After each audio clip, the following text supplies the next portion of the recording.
Good Saturday morning to you all. Hopefully you guys are doing great. We got another Watchman update.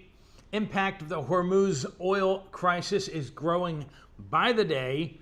6.5 million barrels of oil per day shut down. And next week it's going to get even worse. That's the permanent damage that we're talking about. And Marines being deployed to the Middle East aboard their ships. It looks like we may just invade Iran soon. France and Italy decide to try to negotiate a surrender to Iran. Surprising yet disappointing, of course. Major storm across the United States, hitting power outages in Pennsylvania, Ohio, and Michigan particularly. Other states impacted as well. And another storm knocking out power in Hawaii.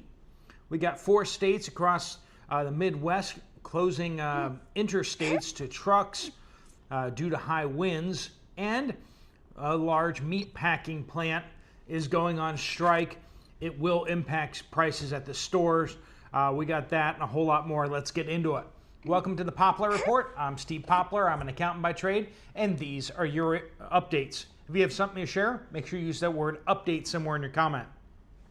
That does get it to the right place. We do want to thank our sponsors, Genesis Gold Group. They help people with retirement accounts. If you have an IRA, 401k, or other retirement account, and you want to find out more about what it would take to move some or all of those assets over into precious metals, physical precious metals that you can hold in your hand, well then, you might want to tap on the link at the end of this video. If you reach out to Genesis Gold Group, they do waive your setup fee if you mention this channel. So that's a major incentive too. All right, friends, let's start off with France and Italy. I know that there's this conflict over against Iran, but one, I didn't realize that France and Italy were involved. And number two, they want to surrender. Let me use their words here. They have opened talks with Iran seeking to negotiate a deal to guarantee safe passage for their ships through the Strait of Hormuz. So basically, they want to concede stuff in order to get right of way to move their ships through the Strait of Hormuz, which is, again, not surprising for France, but disappointing. But Italy, on the other hand, what in the world are you doing? They're not even a party to this conflict, and yet somehow they're trying to surrender, which is just downright confusing. The Iranians probably don't even know what to do with it either. They're just kind of like, okay, if you want to surrender, didn't know you were involved, but okay. Speaking of not really involved, but somehow involved, Turkey has a third ballistic missile fired at its eastern part of the country by Iran. This is the third ballistic missile that has been shot down over Turkey. And Turkey is really trying to stay neutral in this whole thing. But Iran, for some reason, is lobbing these ballistic missiles at the U.S. base in Incirlik, which is not really a U.S. base, it's a NATO base. So that kind of makes a little...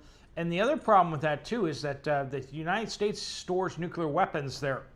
So that's also an issue. It does seem to be that Iran is not fully in control of its military. It looks like local commanders are basically making calls, and they are just furious, and some of them are just trying to cause as much mayhem and damage as they possibly can around the world. If Turkey joins the battle against Iran, it will not go well for Iran at all. Turkey is the largest standing military in the Middle East, and it is a powerhouse equipped with NATO weapons and everything. All right, all 6 crew members aboard the U.S. military aircraft, the refueler over Iraq, that crashed in western Iraq, have been confirmed to have perished. The U.S. military was originally saying 4 of the 6 were confirmed to have perished, but they have now ended rescue efforts for the remaining 2. Bad news there for sure. 5 more aerial refuelers These are the KC-135s. 5 more were damaged on the ground by missile attacks on the Saudi Air Force base where they were housed at. The United States has been flying refueling missions out of Saudi Arabia, and Iran hit those aircraft on the ground. No additional U.S. casualties reported, and Defense Department saying that there were no fatalities. The only spawn of 6.5 million barrels per day shut in. Now, this isn't how much oil is not transiting the Strait of Hormuz. This is how much oil is not being pumped every day compared to what it used to be. So this is 6.5 million barrels per day not coming out of the ground. Basically, they just don't have enough storage in the Middle East, and so they're starting to shut down production one after the next. Now, it could be argued that the oil that doesn't go through the Strait of Hormuz will eventually go through the Strait of Hormuz if the blockade is lifted. But shut-ins are a different matter. You can't pump oil out of the ground that wasn't pumped out of the ground earlier, right? So as they shut down, this is the permanent impact of oil on the market. And is widely watched by commodity brokers as the real number. Next week, that number is going to go from 6.5 million to over 12 million barrels of oil per day.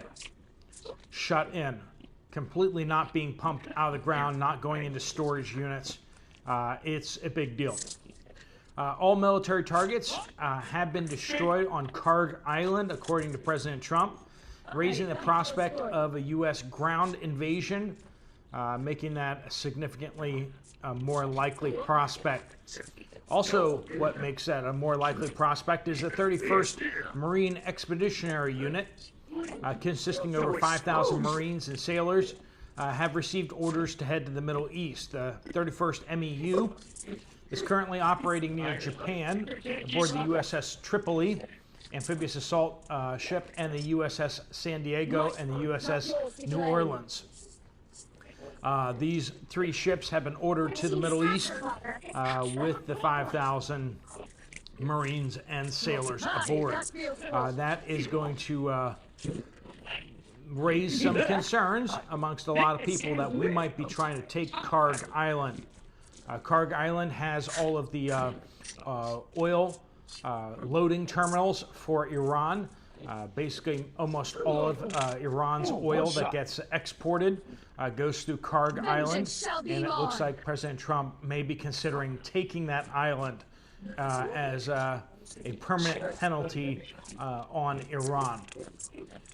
Gulf states have lost $15 billion in energy revenues since the start of the war, which is almost as much as the United States has lost in costs of this war. They've lost those revenues, and this is as millions of barrels of oil have become stranded and more being shut in by the day. The largest exporter, Saudi Arabia, has been the most affected, with an estimated $4.5 billion in lost revenue since the conflict's start.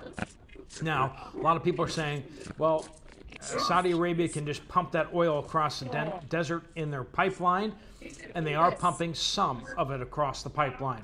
But they can't get nearly as much as they pump out of the ground pumped across the pipeline. So they're getting a small portion of their oil exported still through the Red Sea ports now.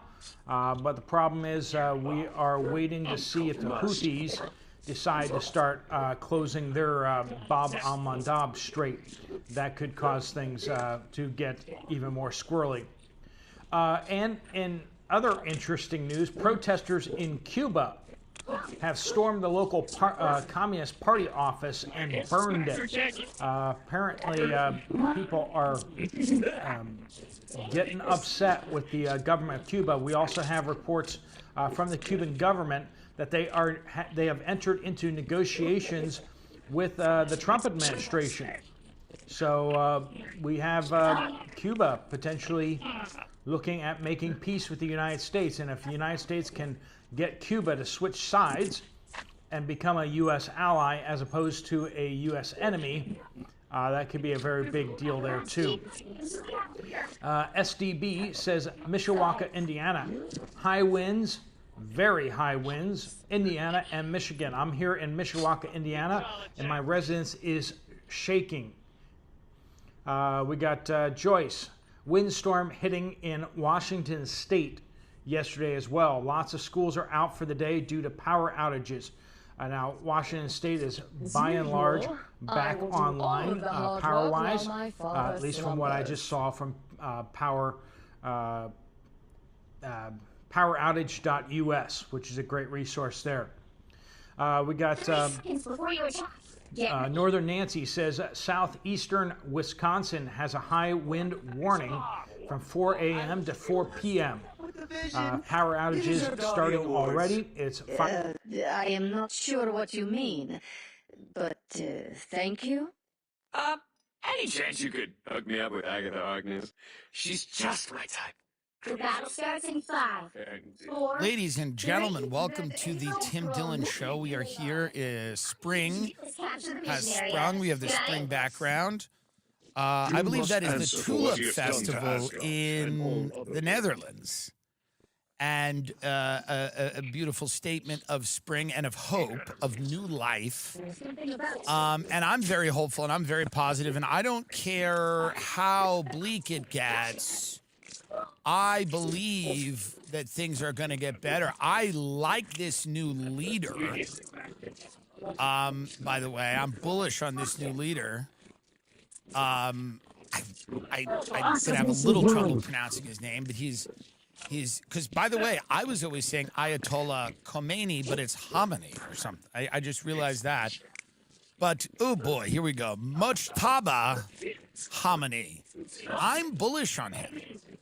And I think we won the war, and I think it's time to leave and give him this country. And a lot of people are saying, well, we're starting off on the wrong foot with him because we killed his father, his wife, and maybe his daughter, right? We kill his daughter as well? Well, maybe he didn't like his wife and his father. Here's the deal. You can't ever know the inner dynamics of any family. So, sure, I'm sure he was startled by the killing of his father, wife, and daughter. But I think on the flip side, this is a new day for him. He gets to be the leader. He can get another wife. He may have had another wife. He may have multiple wives. That's part of that thing they do. Because a lot of people have been saying, rightly so, like, hey, well, we killed this guy's father, wife, daughter, his family, and that's probably going to make him angry and kind of attacking his country and killing his family. He's going to even be more dedicated to getting a nuke because that would have prevented this. So there is that school of thought out there, that he's actually going to be more dedicated to enriching uranium to make a nuclear weapon to prevent another attack by the U.S. and Israel. You might say that, but I think this guy might be good. I don't know why, I just have a feeling. I have a feeling about him, and I have a feeling about this whole thing. I know that we're sending more warships to the Middle East and Marines. But I still think we've won and we're done. I know it's the Pentagon's moving additional Marines and warships to the Middle East as Iran steps up its attacks on the Strait of Hormuz, according to 3 U.S. officials.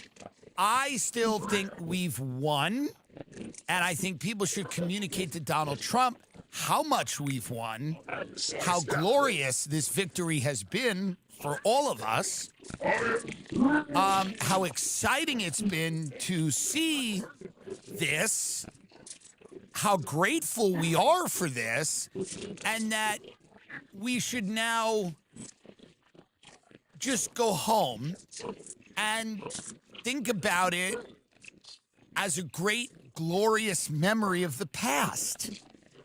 But I mean, the liberals will fuck it up. If he goes, I won, we're done.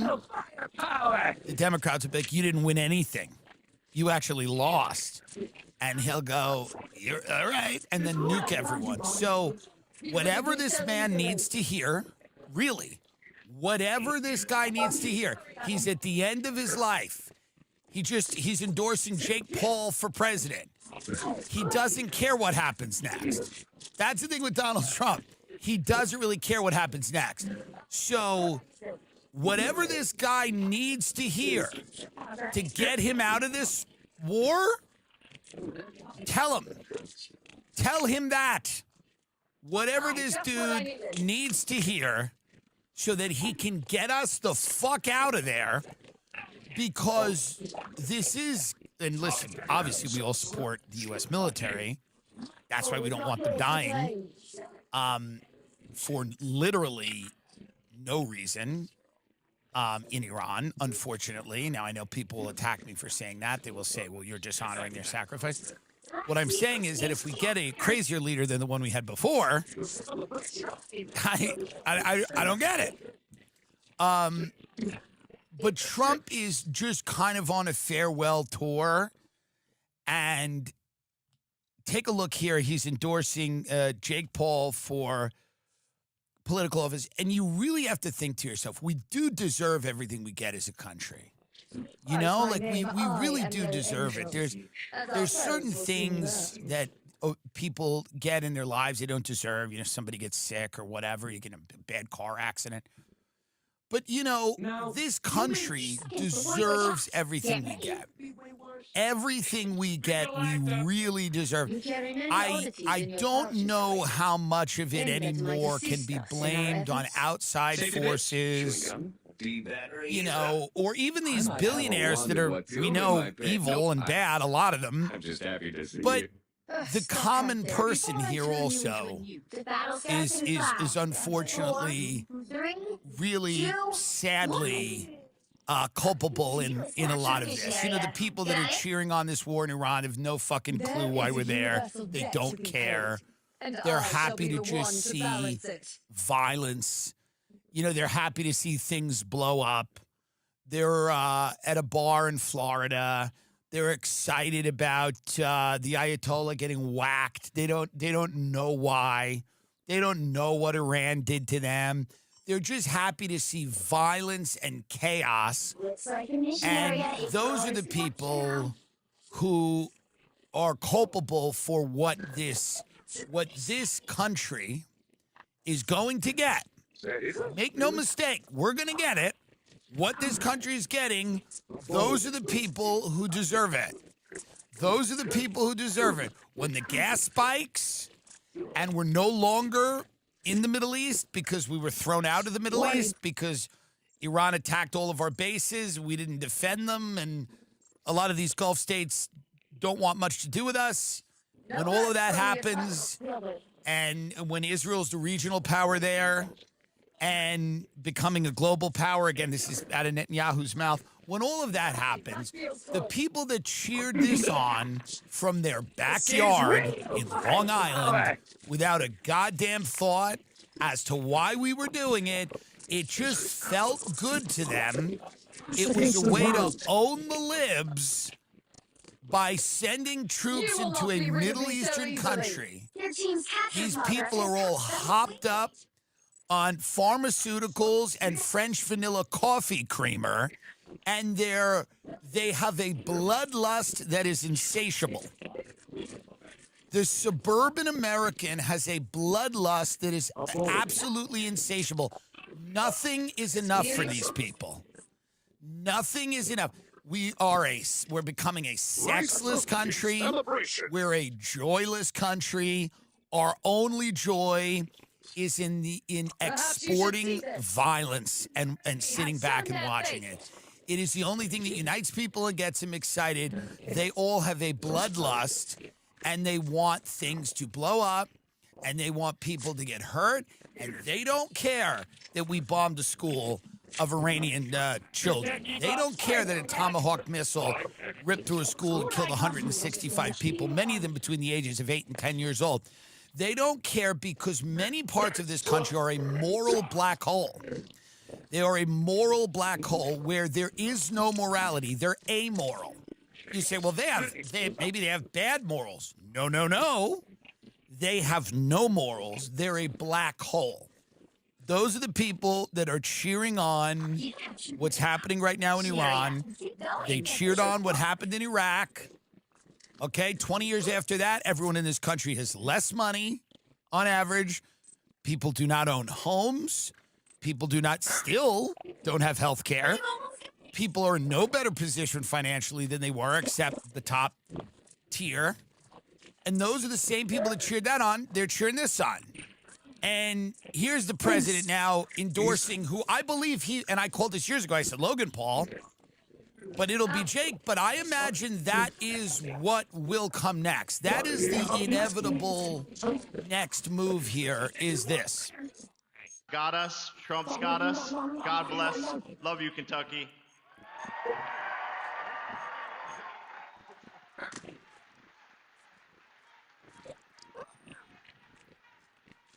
No, he's a great guy. He's a courageous guy and a talented guy. He's a hell of a fighter, too, by the way. And I just want to say, I'm going to make a prediction. Look at the people. Can you just pause this for a minute and look at the people that are still in this crowd? Look at the people. And I feel bad for some of them, but I really don't for others. Look at the people that are left in this crowd. I mean, none of them look happy anymore, by the way. This is the end, because they're all broke, by the way. Their standard of living hasn't gone up. It's declined. None of them understand what the hell's going on. They just know that they're in too deep. They're just in too deep to get out. And that's the face of people that are in too deep. That's not the face of people that are having a great time. That's not the face of people that are really excited about the direction of the country. This is the face of people that kind of got bamboozled, and they're still showing up to the rally, and then he's bringing out Jake Paul. And they're going, what's going on? Let's listen to a little bit of this here. Prediction that you will be, in the not-too-distant future, running for political office. And you have my complete and total endorsement, okay?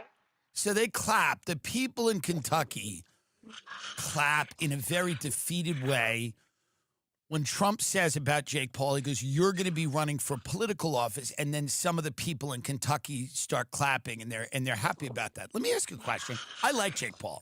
I have no problem with Jake Paul. Actually, I enjoy him. Why would the people in Kentucky who are clapping for this think Jake Paul would make a good political figure? I'm just asking a very simple question that I'm unsure if I know the answer to. Why do the people in Kentucky think Jake Paul, who, by the way, has left America? Jake Paul, I mean, he lives in Puerto Rico. He's left the continental United States. He lives in a territory of the U.S. to pay no taxes, which, again, God bless.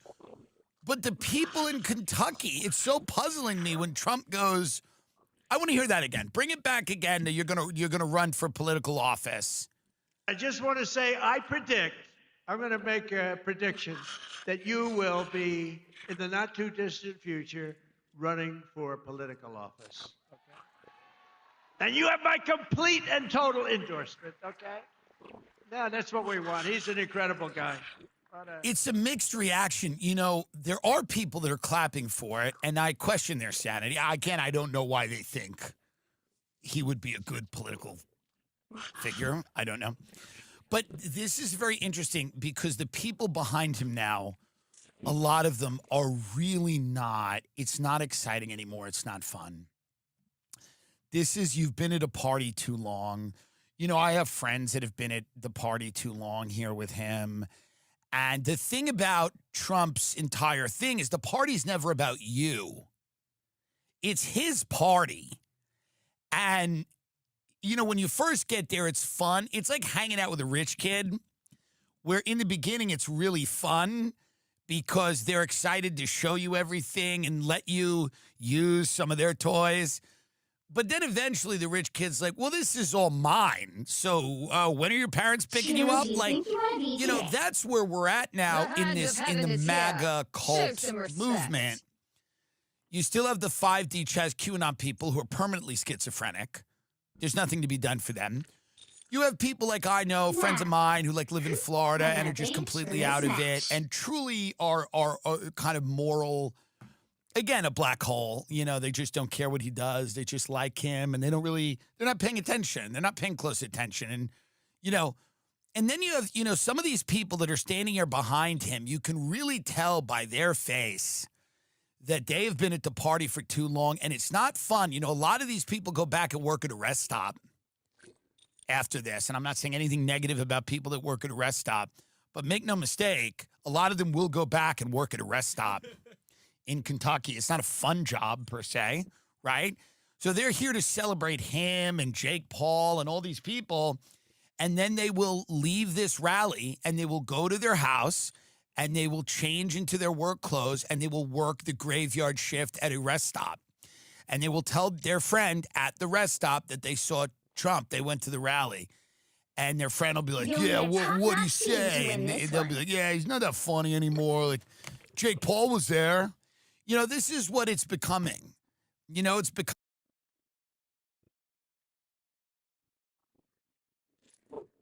people that are just, I don't know.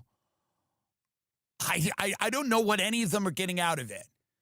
I don't know what any of these people are getting out of it anymore. They elected this guy, and then this guy is basically letting Jared Kushner and Bibi Netanyahu just carve out the Middle East, do whatever the hell they want, just make deals, and it's tough because I know it's really, really hard to admit you got God.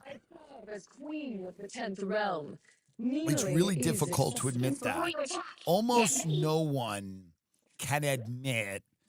It's very hard to admit you've been taken advantage of by someone that you respected, by someone that you liked and respected. This is actually a very difficult thing to do. It's easy to say you got scammed by some stranger, but someone that you trusted, respected, liked, and a lot of these people here, you know, in the back of their head, they can't admit it to themselves yet, but they feel like they've been taken advantage of. This is not about them anymore. It's dawned on them. They go, this is not really about us. This is about a lot of other things, but it's not about us. It's not about us. Now, I want you to get up in the bunkers in Israel, the dancing.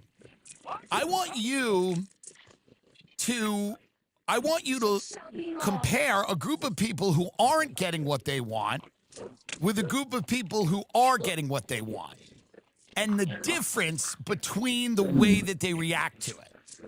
In Israel, obviously, there is a war between the United States, Iran, and Israel. Most people know this.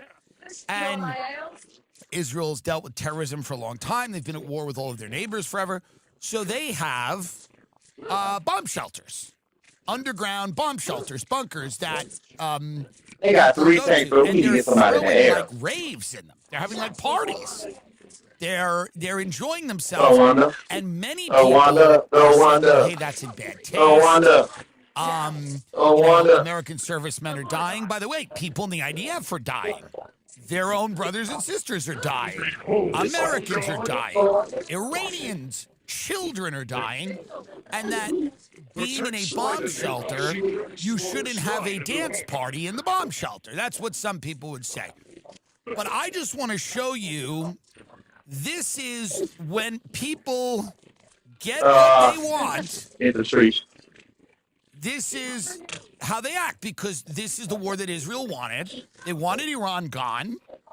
And so whereas you have the people in Kentucky that are kind of, you know, just standing there in the back, and Trump's like, Jake Paul, he's going to run. And then they're just like, I guess we have to support that. And the joy is draining from their face in Kentucky because it's not about them, and they know that. But let's go to somewhere else, and let's see if they're having a good time here.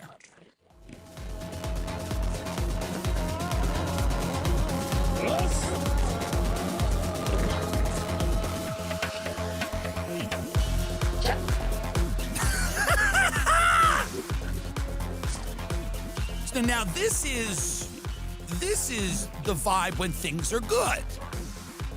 You see the difference? When things are good, yeah. When things are good, you have a rave and a missile silo. That's when things are good.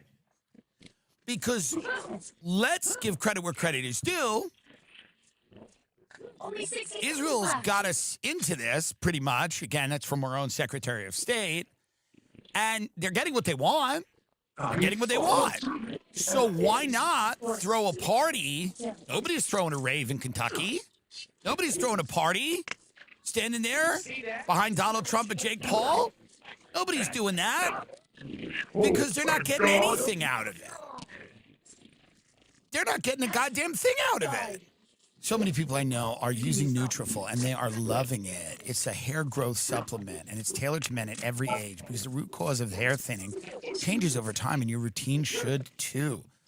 Nutrafol is the #1 dermatologist-recommended hair growth supplement brand, trusted by over 1.5 million people. You can feel great about what you put in your body. Nutrafol hair growth supplements are backed by peer-reviewed studies and NSF content certified, the gold standard and third-party certification for supplements. Nutrafol Men for ages 18 to 49 to help improve hair growth and achieve thicker, fuller hair in 3 to 6 months. And new Nutrafol Men 50+, the first and only hair growth product specifically formulated for men 50+. Start Nutrafol today and make the hat optional. Visit Nutrafol.com and enter promo code TIM for $10 off your first month subscription and free shipping. Find out why Nutrafol is the best hair growth supplement brand at Nutrafol.com. Spelled Nutrafol.com, promo code TIM. That's Nutrafol.com, promo code TIM. Everyone that visits me says, what are these guest room mattresses? I go, they're Helix. And they go, this is the nicest mattress I've ever slept on my life. And I go, yeah. I go, a study found that 82% of those involved saw an increase in their sleep cycle, deep sleep cycle, while sleeping on a Helix mattress. Helix is the most awarded mattress brand, tested and reviewed by experts like Forbes and Wired. Free shipping and seamless delivery. Helix delivers your mattress right to your door with free shipping in the U.S. Rest easy with seamless returns and exchanges. A Happy with Helix guarantee offers risk-free, customer-first experience designed to ensure you're completely satisfied with your new mattress. 120-night sleep trial, limited lifetime warranty. Take the Helix sleep quiz. Find out which mattress is right for you. Go to helixsleep.com/TimD. helixsleep.com/TimD, 27% off. Wait, what is the thing? 20%. helixsleep.com/TimD for 20% off site-wide. That's 20% off site-wide, folks. You're going to love it. Now, the lying that you have to do to tell people in this country that they are getting something out of this war, the hurdles you have to jump through, are some of the craziest things that I have ever seen in my life. When I watch people, I totally understand why Israel wants it, why Netanyahu wants it. I totally understand that. I get why Jared Kushner wants it. I get why people in the United States, like Ted Cruz, want it. But the people in Kentucky, I mean, that are going to the Trump rally, the people in Kentucky who are going to the Trump rally, like these people right here, to sell to these people that they're getting something out of this. It is the only that religious angle of like the third temple and the rapture and all that stuff, the Christian Zionists. If you have to go to these people, go, well, don't you want the Messiah to come back? You don't have to go to the rest stop. If the Messiah comes back, you don't have to go to work. So this is that. This is what we're doing. Go, oh, I thought we were like gonna, I thought our taxes, I thought like the cost of groceries is gonna go down. No, we're ending the world. We realized we couldn't do any of that. Let's be honest. You think your groceries are coming, the price of a house is never coming down. We're ending the world. I mean, it's pretty simple. There's zero way you're ever going to afford a house. Let's rapture you all. We only had Let's top-notch rapture you security all. in It this is the one. only shot you have at a good life right now Show some is to respect. hasten the rapture. That is, right now, the foreign and economic policy of our country currently right now is the rapture. That is the foreign and economic policy of our country is the rapture. You're out of here. We're all going. The Messiah is coming back, and he's going to figure it out because we don't know how to get these houses cheaper. We don't know. We do not know. We do not know. When the Messiah gets here, he'll figure it out, and he'll rapture some of you, and some of you won't get raptured. We don't know. It depends on what book, what interpretation. But what we do know is if we don't have the rapture, Jake Paul's going to be president. So what do you want? You want the rapture, or you want Jake Paul to be the president? I don't... Or does Jake Paul bring on the rapture? That's another great question. Does Jake Paul bring on the rapture? Here's Pete Hegseth, who is a drunk and a failure, making a big mess of this war, killing children in Iran, Battle a starts in 5. truly contemptible figure who should resign, war criminal Pete Hegseth, friend of the show. But he really should resign. They are massacring children in Iran. It is disgusting. But Pete Hegseth is a U.S. troops were told Iran wars for Armageddon and the return of Jesus. So this is what we've got. We've got some real fun people here that are trying to egg on World War III. I fully believe this is the plan. I think they want World War III. I believe they want World War III. I think the Epstein documents, it started to expose things that could not see the light of day.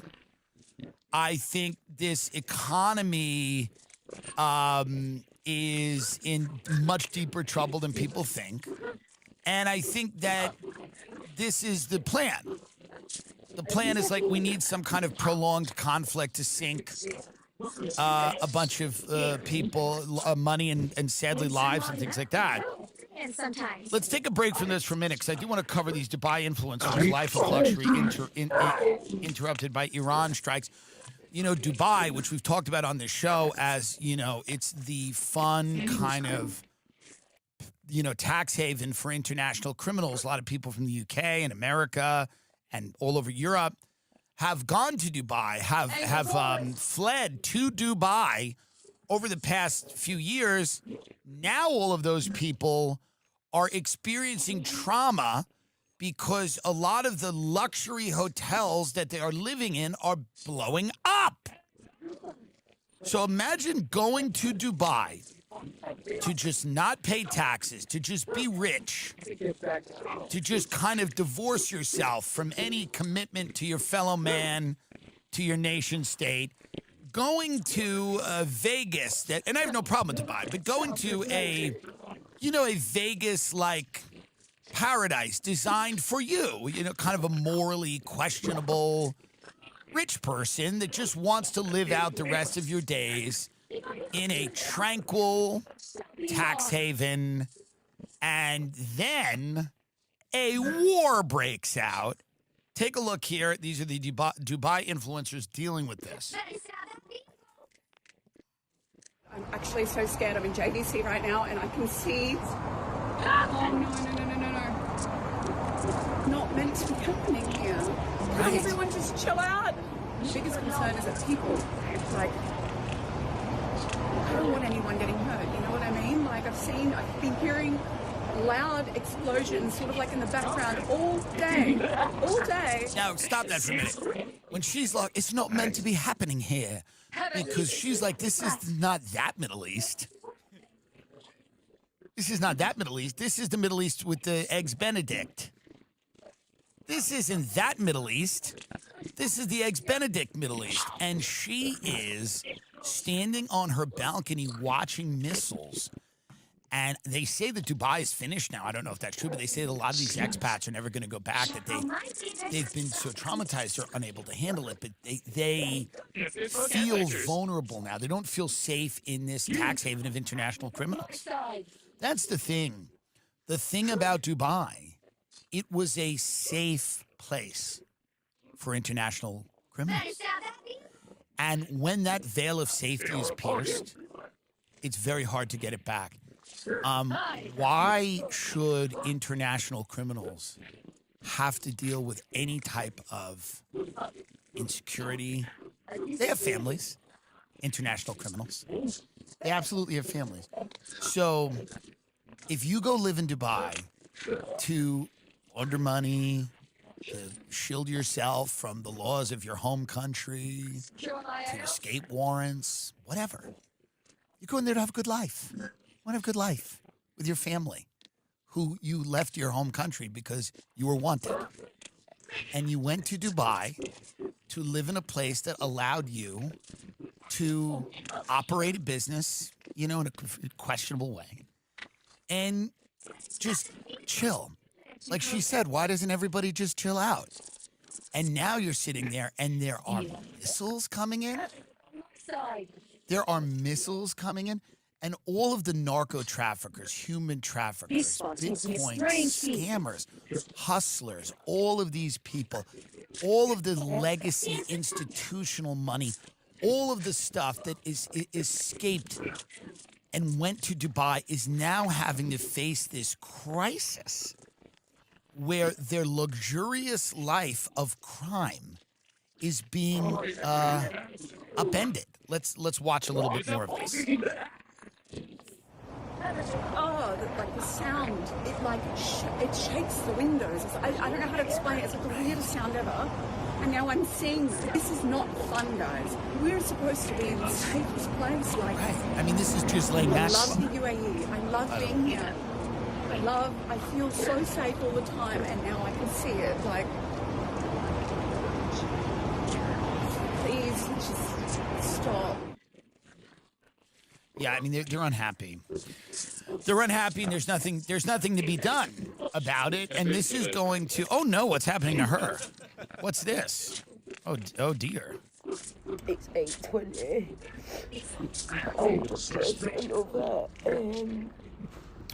Another bomb that's gone off. Oh my God. Everybody can see, but there's black smoke over here. All this here. But as you can see, I've literally just woke up. I'm in JVC. And yeah, another one's just gone out. By the way, stop it for a minute. How much longer should society go on for? You know what I mean? Like, whenever I get upset about like what's inevitably coming, how much longer should this woman has so many injections in her face. This is the craziest thing I've ever seen. I mean, she's sitting in a hotel made by slaves who get literally whipped. And she's just watching. She's like, oh, there's a fire. Oh, there's a fire over there. Oh, darling. How much longer can this civilization go? I mean, it's unbelievable. It's completely crazy. By the way, half of Dubai is just like people paying money to literally like shit on women. Like a lot of this. And then having women shit on them. There's a lot of that in Dubai. There's a lot of that going on where women are not treated, some of them are treated good, obviously. But there's an underbelly there. There's an underbelly everywhere. But this idea that, and I feel bad for the people there, but there's something oddly not satisfying. I don't want to use that word because obviously I don't want anyone to take this the wrong way, but there's something interesting about the type of violence that this whole system is built on coming and visiting them. The type of violence that the entire system is built on is now somehow coming back and visiting these people. And they're shocked. They're shocked. They're completely,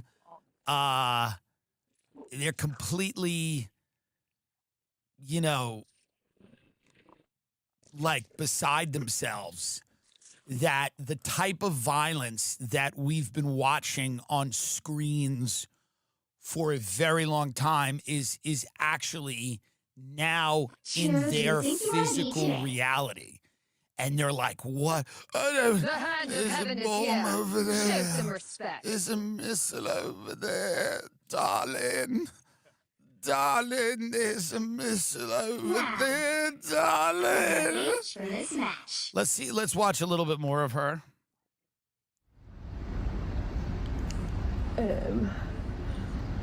Like, I just want to get home now.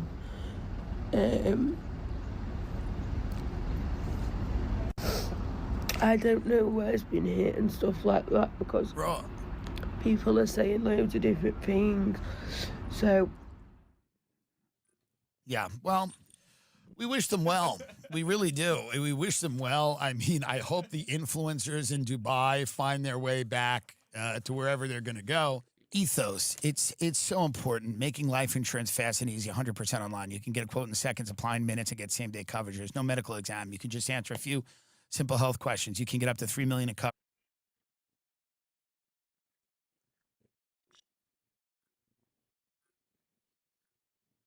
Here we go. CBS News, and we know, and this is why we play CBS on the show. We know we're getting the facts. Well, New York City Mayor Zoran Mamdani and the city's police commissioner will hold a press conference this morning about the incident over the weekend where improvised explosive devices were thrown during rival protests outside the city's official mayoral residence. Mamdani, the city's first Muslim mayor, denounced the violence and bigotry. Jerika Duncan joins us now with more from outside Gracie Mansion in New York. Jerika, good morning. Good morning. That scuffle happening right out in front behind me, or right here, I should say, in this area near 88th Street in New York City. And it did not last long. Officials, though, now investigating possibly federal charges on the way. Protesters and counter-protesters of an anti-Islam rally clashed on New York City streets outside Gracie Mansion Saturday. Police allege 18-year-old Amir Balat threw an improvised explosive device into the crowd. You can then see him grab what may be a second device from 19-year-old Ibrahim Kayumi. Balat appears to try and light it before police chased him down the street, tackled Balat, and handcuffed him. Neither device exploded. Well, Mamdani, and listen, and this is where I think Mamdani actually did a job. You know, he appointed him in his administration. And I think that's the only way to solve this. No, I do. No, I do.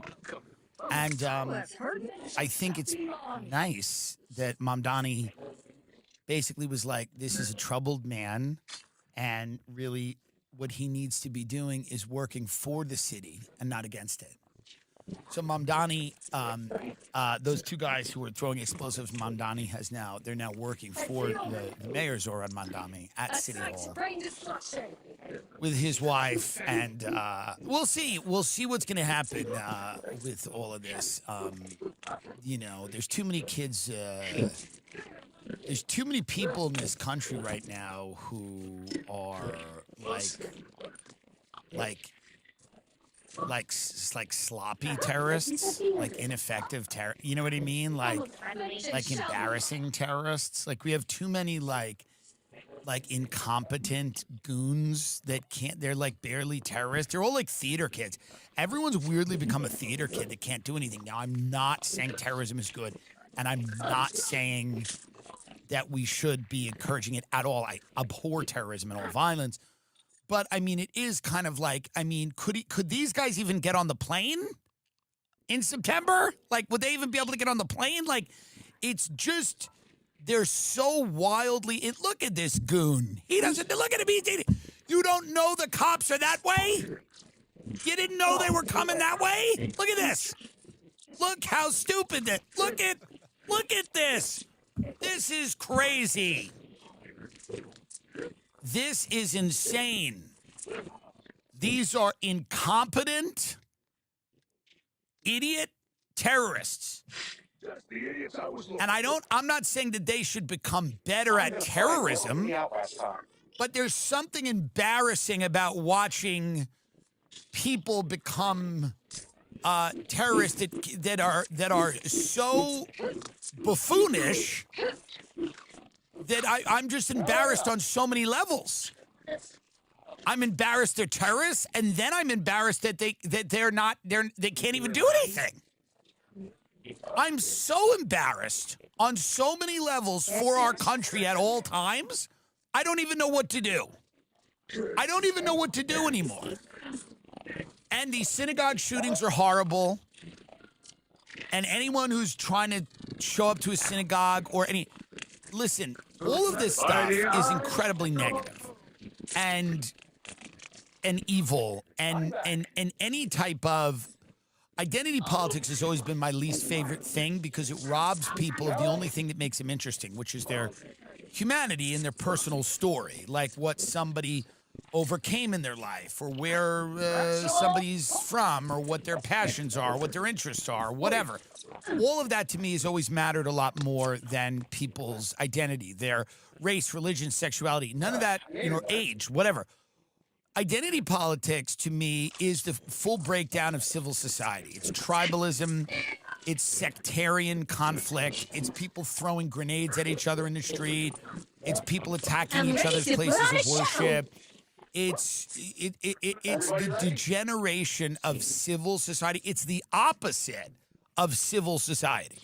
Civil society is different groups of people that literally create the fabric of a society around shared values, shared ideals. Identity politics is complete the other way. It's tribal warfare. Tribal warfare, and when you see it, the examples of it are always pretty gross. I don't even like them, by the way, when they're not designed to be gross. Meaning when they're like, it's like I'm getting an award. The gay and lesbian, whatever, gives an award to someone. I go, great, whatever, okay. I'm not angry at that. But again, I look at all of that stuff and I say to myself, at a certain point, do we ever get away from this rabid desire to self-segregate into these groups and we play this domination game of who can dominate who? To me, that's never been interesting to me. If you're an intelligent person, I don't think it's interesting to you. I think if you're, and I think a lot of the people where it's super interesting to them, they're using it as leverage to get something, and they want to, whatever the case may be, whether they're far to the left, far to the right, whatever identity politics that has completely taken over, I think a lot of people see that as a necessary path to power. I think they see it as a path to power. I think that's what identity politics is. At its core, is a path for some people to attain power by building a power base of people that are, aligned on these, immutable characteristics, whatever. I'm a man, I'm white, I'm Jewish, I'm Muslim, I'm gay, I'm straight, I'm black, I'm a woman, whatever. And all of that to me is not ideal. So when you look at all this stuff, and that's why probably the only way to fight this is to have a world war where we eliminate half the population.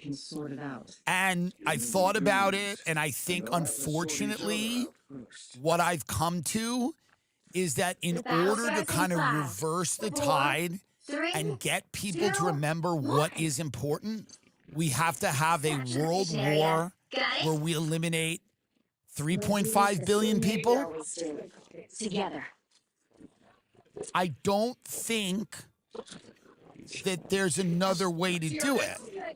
When I look at the rise of identity politics and how troubling that is, the only course of action that I could think of would be a world war that would eliminate half the population in a period of 24 months. How many people live on Earth? 7.5 billion? That needs to be whacked in half.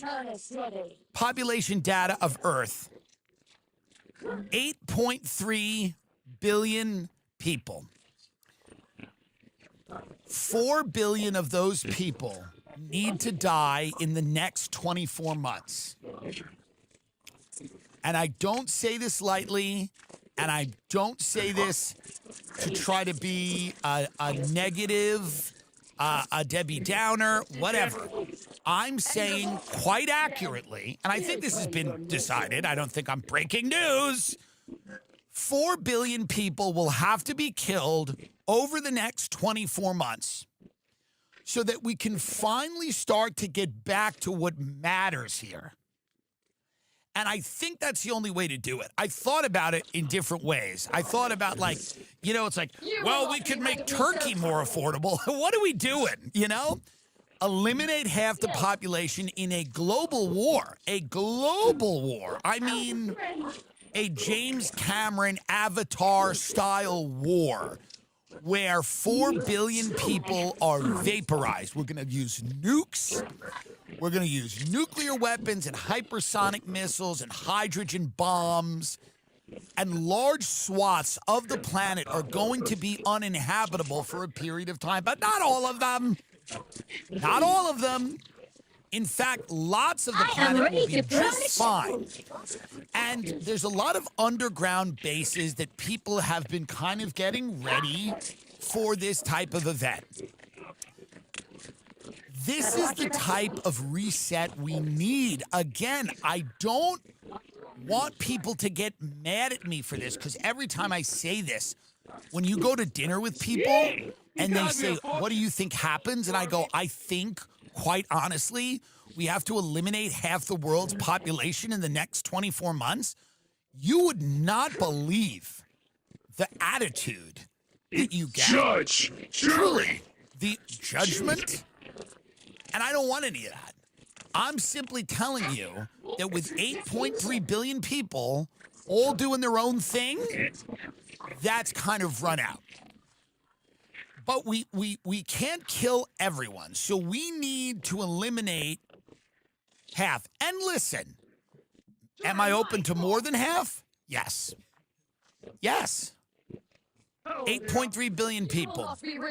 If we could get rid of, hear me out, 4 to 6 billion people in the next 24 months, and we were left with 2 billion people in a mix of underground and overground, kind of like solariums and kind of nice areas, and we restarted agriculture and technology and all this stuff. We're not going to lose all of that either. We have it.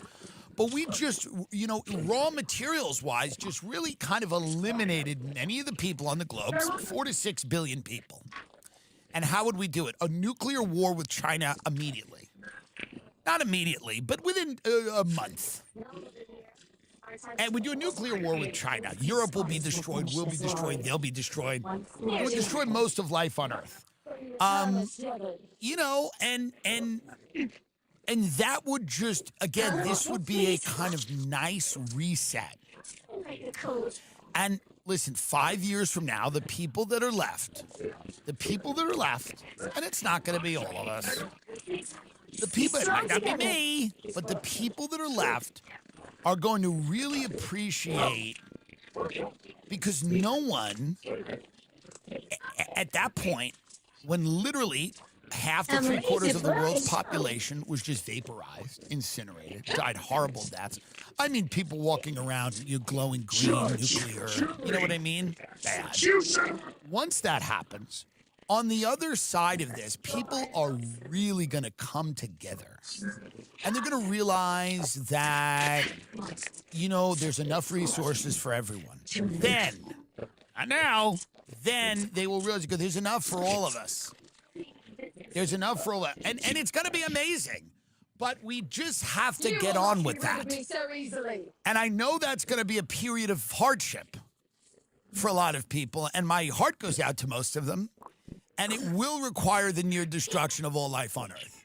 Only 60 seconds left. But there's no other way to do it. What else would you do? I don't understand. Like, you could, I guess, prosecute those people that were having sex with kids? But that seems so complicated. They all have lawyers. Just destroy all life on Earth. I don't know it.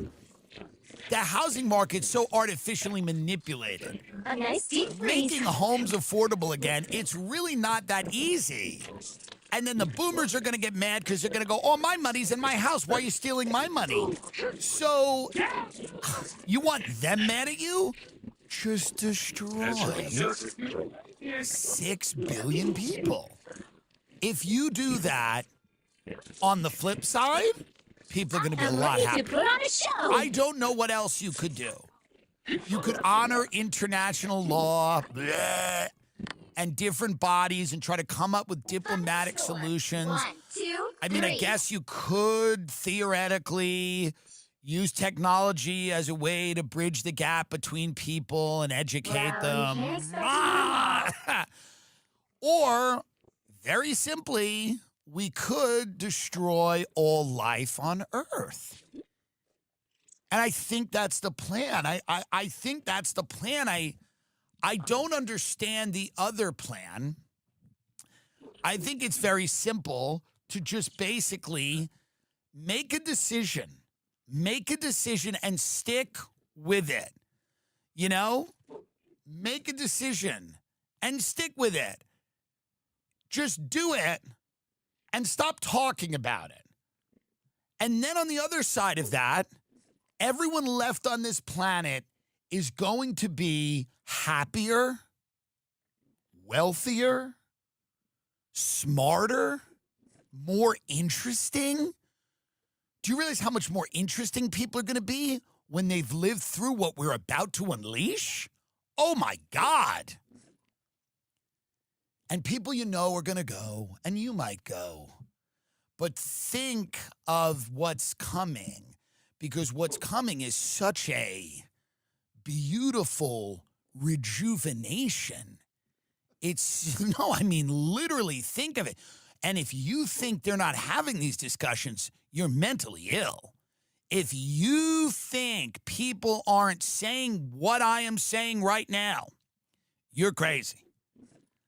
Because it's gotten away from them. Do you see? It's gotten away from them. And they go, it's only going to get, where AI is going to put everyone out of work. So then what do? Just a war. Just a global conflict where and then people fall in a line after that. Nobody starts chirping. People stop chirping about their rights after a global war. It really reframes what people care about after a global war. After everyone gets their shit rocked, people tend not to scream and yell about what they can post on the internet. They really forget about all that stuff. They really do. They just go, well, I'm alive. I'm happy. I'll do what you say. Let me do what you say. They become docile and compliant, as they should. You know, most people they know have been, I mean, people are going to be eating each other. I mean, literally, it's going to be that bad. They're going to be eating each other. You're going to see people you know eating other people you know. And after that process, you're not going to complain. You're not going to, after that, you're not going to go, I want to own a house. What? Shut up. If you make it through this process, if you're somehow one of the luckier chosen people to emerge into the AI control grid after there's been a massive global conflict, you're not going to complain. Take your little crypto thing you get, take your little lab-grown food, enjoy it, and just live and work at the data center or do whatever. But it's not going to work with 8.3 billion people. And it may not even work with all these nation states. We might have to do something else. We might have to have 3 regions and have those, you know what I mean? I don't know if it's going to work with people I'm Poland and we're going to tell you how to, and it's no. Bye. Morgan & Morgan is America's largest personal injury law firm. Their fee is free unless they win. I'm telling you right now, Morgan & Morgan is the best. I love watching people get what they deserve. And if you use the DoorDash app between 2023 and 2025 and you qualify for a claim, you may be entitled to compensation. You can easily check if you qualify by going to forthepeople.com/Tim Dillon. Wait, what is this? I use DoorDash. What do I get? What did they do? I have a lot of problems sometimes with them, but other times I love them. Do they advertise on this? Right. They used to. There are serious allegations coming out that the app may have tracked your precise location and shared it with third-party companies without your consent. Well, if you had my precise location, why is the burrito late?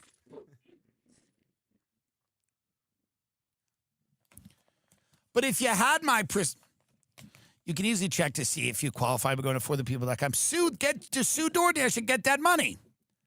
Or don't if they advertise. They don't advertise, right? No. All right. Then get them. That's forthepeople.com/GIM Dylan. This is a paid advertisement. So I'm super bullish about what's coming after a 24-month period of global death. No, I am.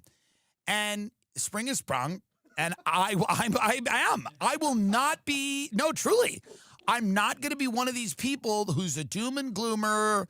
I believe that people's values will align after a period of mass death and chaos, which is clearly in the planning stages now. And by the planning stages, I mean being executed in front of your eyes immediately. And after a 24-month period of global death, chaos, you will then appreciate your life. People are going to, there's going to be, there's going to be just 1 year of memorials. Once the big war stops, it'll just be years and years, like 2 years of just memorials of people being like, oh, remember that one. Remember when China came into California? Remember that? Remember when the Chinese jets flew in to California and just started lighting up LA? Remember that? And then and then after that, no one's gonna be like, I got my script. No one's read my script. It aligns you in a different way. And it's going to be, I think it is in the beginning stages of it. I'm excited about it. I think it'll be tough. I'll be honest. I think it'll be tough because it will require a massive depopulation and most of the country will be unlivable. And most of us will die in horrible ways. But on the other side of that, people they're going to get the program finally. They're going to get the program. They're going to be like, let's stop focusing on like where are the files? Where are the people that raped the kid? It's like, Wyatt, just shut up. You're here. And it's going to be much easier on the other side of that. But we need that. And everyone will look like this. Play this thing, because this is what everyone will look like on the other side of the 24-month mass death.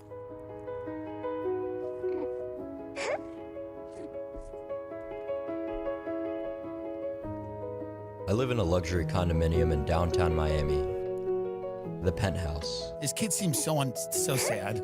My name is Clavicular. I'm 20 years old. I believe in looks maxing. The idea of maximizing physical attractiveness by any means necessary in order to ascend. In the morning, if my jaw looks a little weak, I'll bone smash to strengthen it. My ratios are nearly golden now. Testosterone for muscle growth. Disoxin as for appetite suppression. Glutathione for health maxing. Peptides for anti-aging and collagen production. Melanotan 2 for healthy glow. IGF-1, HGH, retatrutide for leanness. Dutasteride and minoxidil for hair maintenance. I got a binge from this match. When it comes to ascension, if you're not looks maxing, you're not life maxing. And if you're not life maxing, you're nothing. The wait is over. March 13th. Mog World Order begins. 30 days, 24/7 live on Kick. Welcome to the new era. Yeah, again, I'll say it again, folks. I'll say it again. After watching that, I'm even more actually dedicated to a 24-month period of mass death. And then it's just starting again. And then every time we start again, we'll get to this. That's the funny thing about life. Like every now and then we'll Pick your get to a hero. guy in Or Miami them. just I'm not smashing his judging. face with a The hammer. hand of That's heaven the is end here. of civilization. Show some respect. That's actually how it ends every time. Every time you get to clavicular. Every time you get to a guy who's like really, really hot but seems really unhappy, and he's in this weird prison he doesn't understand, and like every time life gets to this point, there's just a mass war and a global death. And then the lizards go underground, and then they start it again. And then every time they're like, I wonder if it'll get different. I wonder if it'll be different. And then every time it just still ends. The clavicular, and then a bunch of influencers in Dubai go, darling, there's missiles everywhere. I'm trying to eat breakfast, darling. Where are the missiles? And every time it ends with Trump endorsing Jake Paul in Kentucky in front of a bunch of meth heads that just came from a rest stop.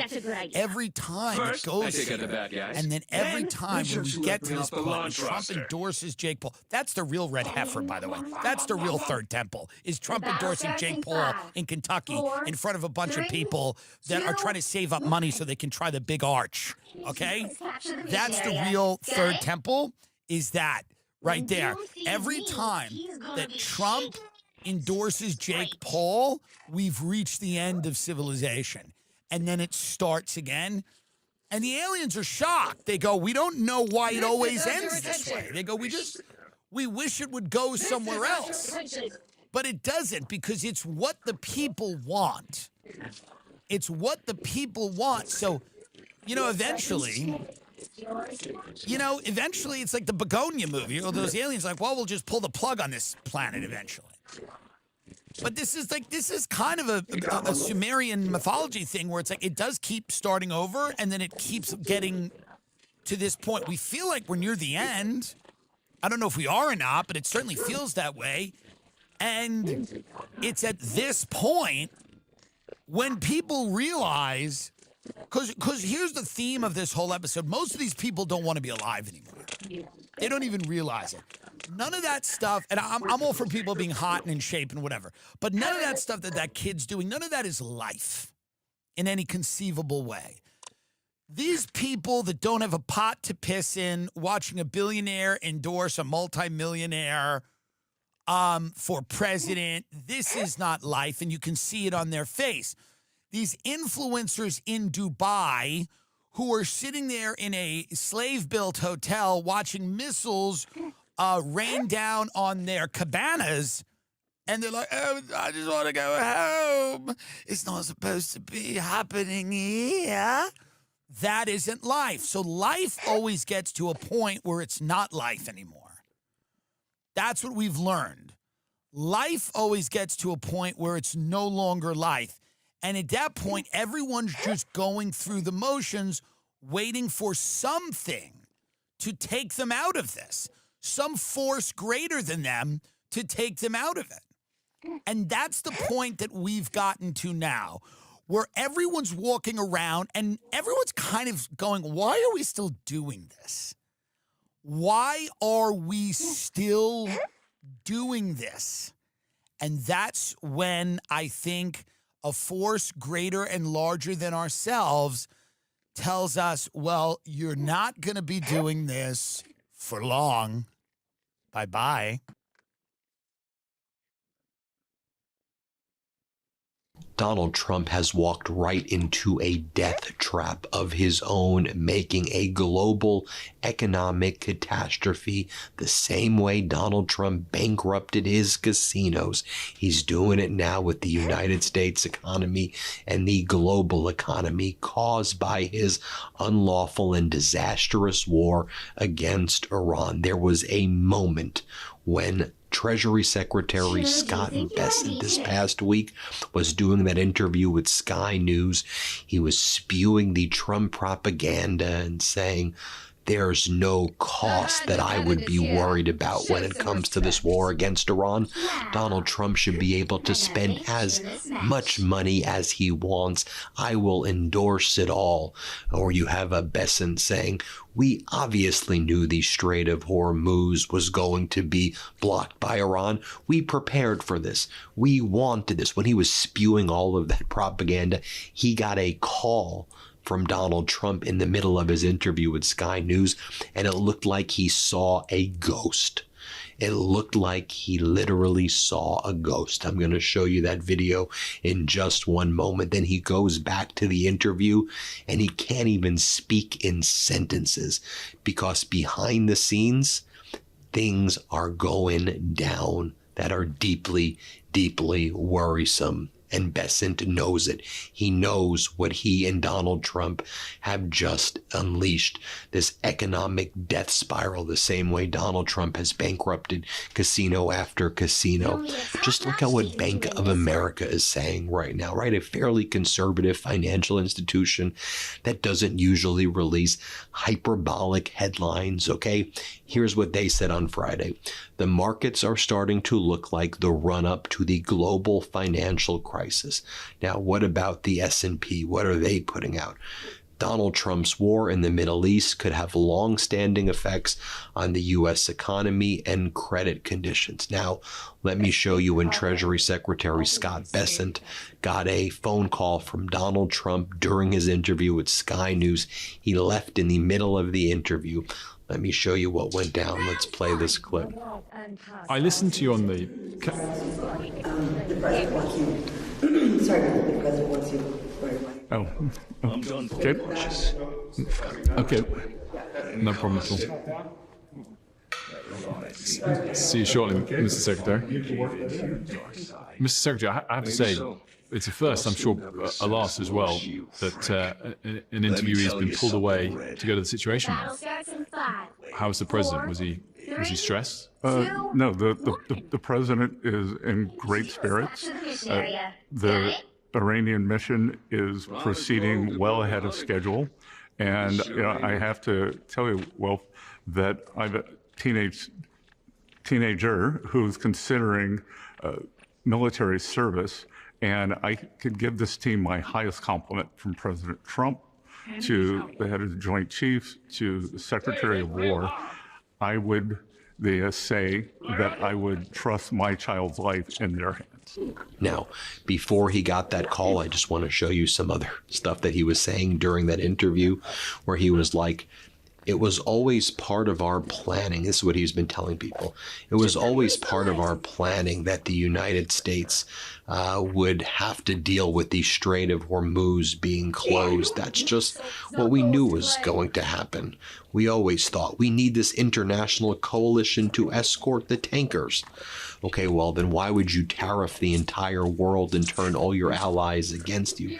That makes no sense at all. Here, play this clip. You're starting to think, if this does keep persisting as it is, that the Navy has to go into the Strait of Hormuz to help ships get through, which would have a big effect on that was always in our planning, that there's a chance that U.S. Navy or perhaps an international coalition will be escorting oil tankers through.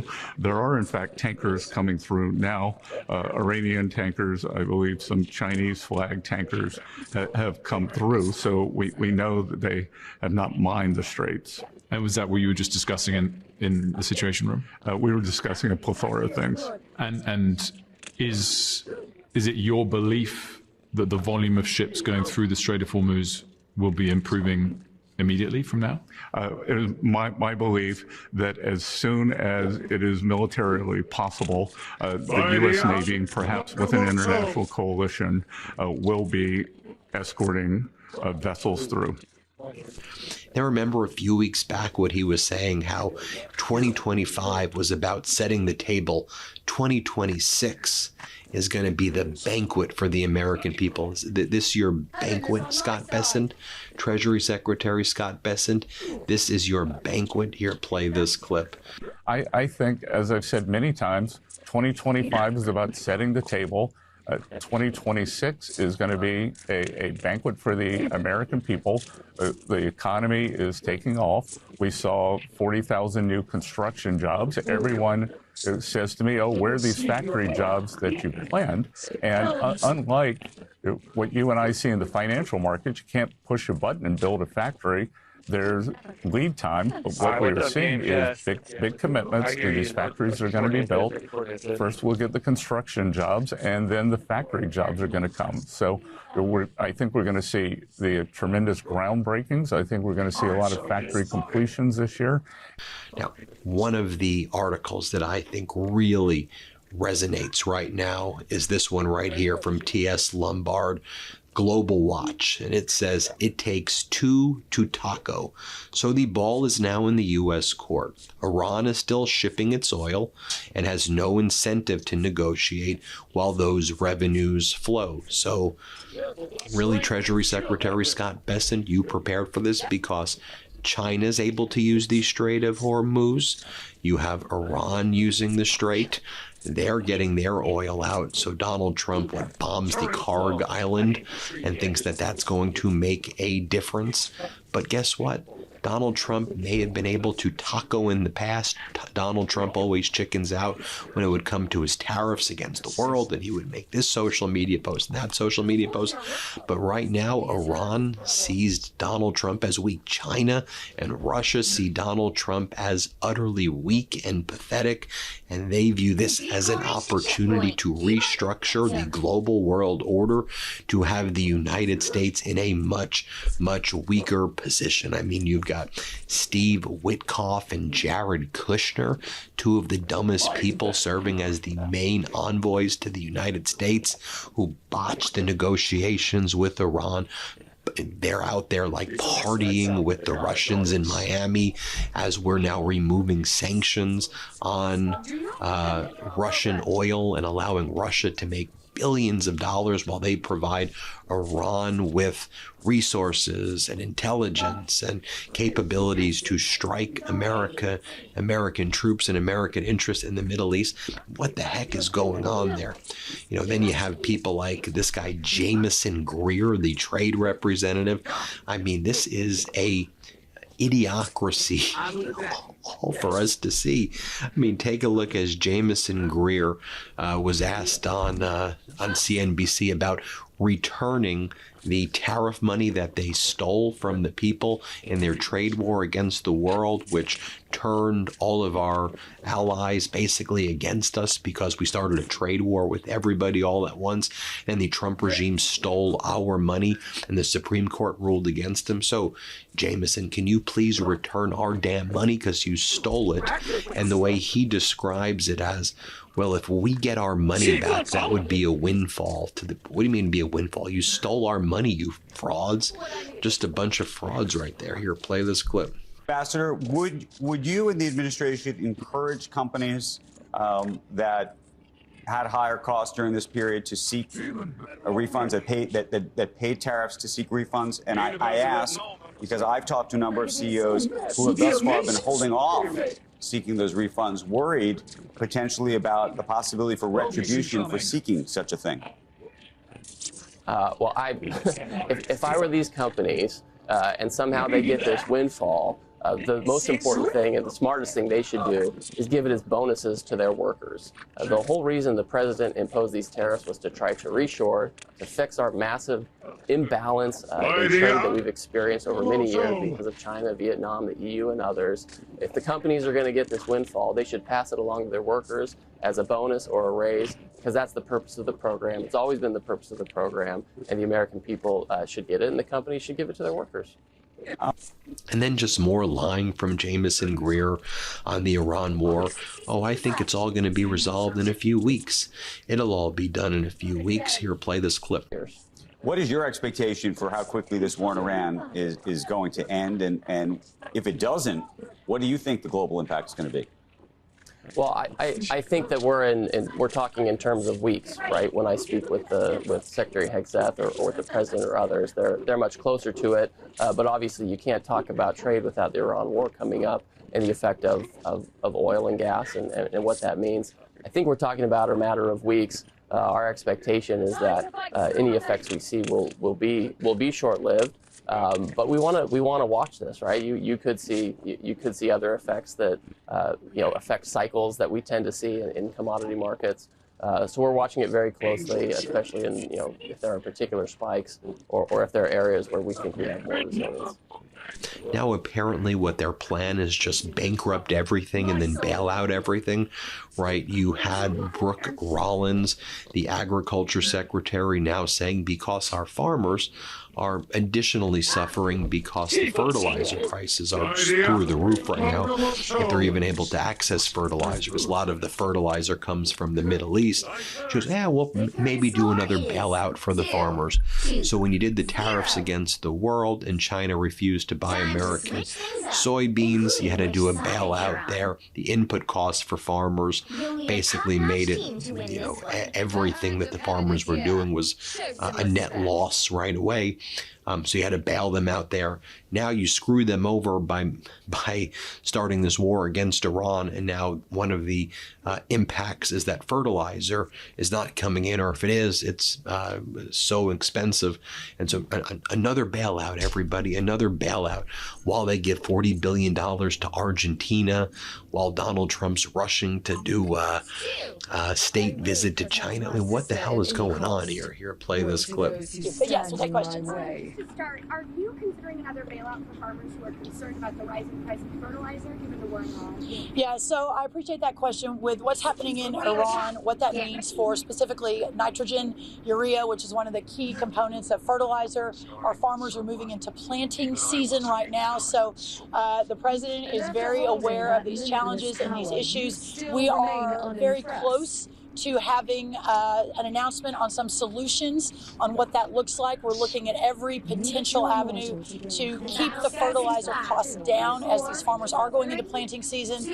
No big announcements yet, but it is coming. I have been in conversation with the Hill on that as they're looking at additional funds for our farmers. So at this point, everything is on the table. This president is convicted. He is resolute. He will stand with our farmers. He knows it is a national security issue. And we're on it. So more to come on that. And with the horrible fourth quarter GDP numbers, with the horrible economic data that's coming out, you have Ron Johnson and all these MAGA Republicans saying, you know why the fourth quarter was bad? It's the Democrats' fault. It was the Chuck Schumer government shutdown. It's like, to be quiet, Chuck Schumer government, what are you talking about? I'll play this clip. America, GDP was down in the fourth quarter. Why? Because of Schumer's shutdown. So not only are they not helping us clean up the mess, they're doing everything they can to frustrate our efforts, to interfere with President Trump's efforts to clean up their messes. It's really despicable. Yeah, great point. You're right. GDP was down from the expectation. It was supposed to be 1.5% growth. We got growth of 0.7%. Senator. Meanwhile, you have the Labor Department, which is run by an individual who's under investigation for engaging in horrific personal misconduct, whose husband was banned from the Labor Department building for allegedly sexually harassing people at the Labor Department. You know, they're putting out videos of Donald Trump dancing to the YMCA. And it says that Friday feeling when wages are going up and prices are coming down for American workers, as we put it on the Midas Touch Network. We posted on our social media. Yeah, I guess that's the Friday feeling when you lie. What are you talking about? Wages aren't up. Prices aren't down. Let's be very clear. America engaged in an unlawful war against Iran while we already had a massive affordability crisis here at home where people couldn't afford things. Trump promised he was going to make things more affordable on day one. He made things far worse. People can't afford homes. People can't afford groceries. People aren't able to get jobs. People were suffering here. And Donald Trump was covering up a child sex trafficking ring in the Epstein files. So then Donald Trump starts a war with Benjamin Netanyahu in Iran. Now everything that was horrible already is now a million times worse. I mean, if we weren't talking about the war every day, assuming Donald Trump didn't engage in an unlawful war, we would have been talking about how bad our economy is with Donald Trump's tariffs against the entire world, which after the United States Supreme Court struck down and said that Donald Trump's IEEPA tariffs are unconstitutional or unlawful, a violation, Donald Trump then used another law illegally, just invoked the Trade Act of 1974 to impose more tariffs against the rest of the world, to start launching investigations into all these other countries and to treat them as hostile nations, to screw with the United States, Mexico, Canada agreement, to screw with all these international trade agreements, rip them to shreds. And now when we need allies, guess what, Treasury Secretary Scott Bessent, which international coalition is going to join you? And by the way, you think the Middle East nations are going to be allied with the United States the way they were before, after they see how you have not helped them at all and you thrust them into this war? You think that the Asian nations are going to want to do a lot of business with the United States now, as you're taking away their weapon systems to move it to the Middle East because you were unprepared? You think that that's what's going down? And I'll just show you my friend Justin Wolfers. He describes how the trust and the relationships with the U.S. and the world have been utterly shattered as a result of this war. He goes, even if this war ends quickly, all of the trust has been shattered right now. Here, play this clip. The president at a press conference, in a press interview today, looked like he was more or less declaring victory. By the way, the president's rhetoric and reality are two very different creatures. But if he were to declare victory, he packs up, goes home. It's a very short war. You beauty, life can get back somewhat to normal. It'll never get all the way back to normal. The rest of the world will remember what happened. People will have to plan their businesses, understanding that at any given moment the president could start a new adventure. That adventure could disrupt the world, disrupt international relations, and disrupt their business. So that's the look, this could be over fast and you think story. Let me tell you the other. It's history. History tells us that almost every time the US has gone into war, it is dramatically underestimated how difficult it is to win and how long it will take. Let me remind you, just in the early days of the Iraq War, Donald Rumsfeld famously said, we might be there 5 days, could be 5 weeks. I doubt it will be 5 months. And it turned out to be much, much longer than 5 years. So when someone says on the one hand it could be measured in days and the reality is in years, that says they underestimated it by a factor of 365. If you want to think about that, just think about when someone in Washington tells you the cost that this war could impose, realize that multiplying that number by 365 remains a possibility. Now, our editor-in-chief, Ron Filipkowski, writes, when asked 8 months ago when they were going to stop blaming Biden for bad economic numbers, Howard Lutnick, who partied on Epstein Island, said repeatedly in interviews that the Trump administration would own them from the fourth quarter of 2025 on. I wonder if that still will be the case, as we've heard that fourth quarter GDP was revised down to 0.7% growth, core inflation rising to 3.1%. And again, that was data before that we're getting now, but that's data from before the war.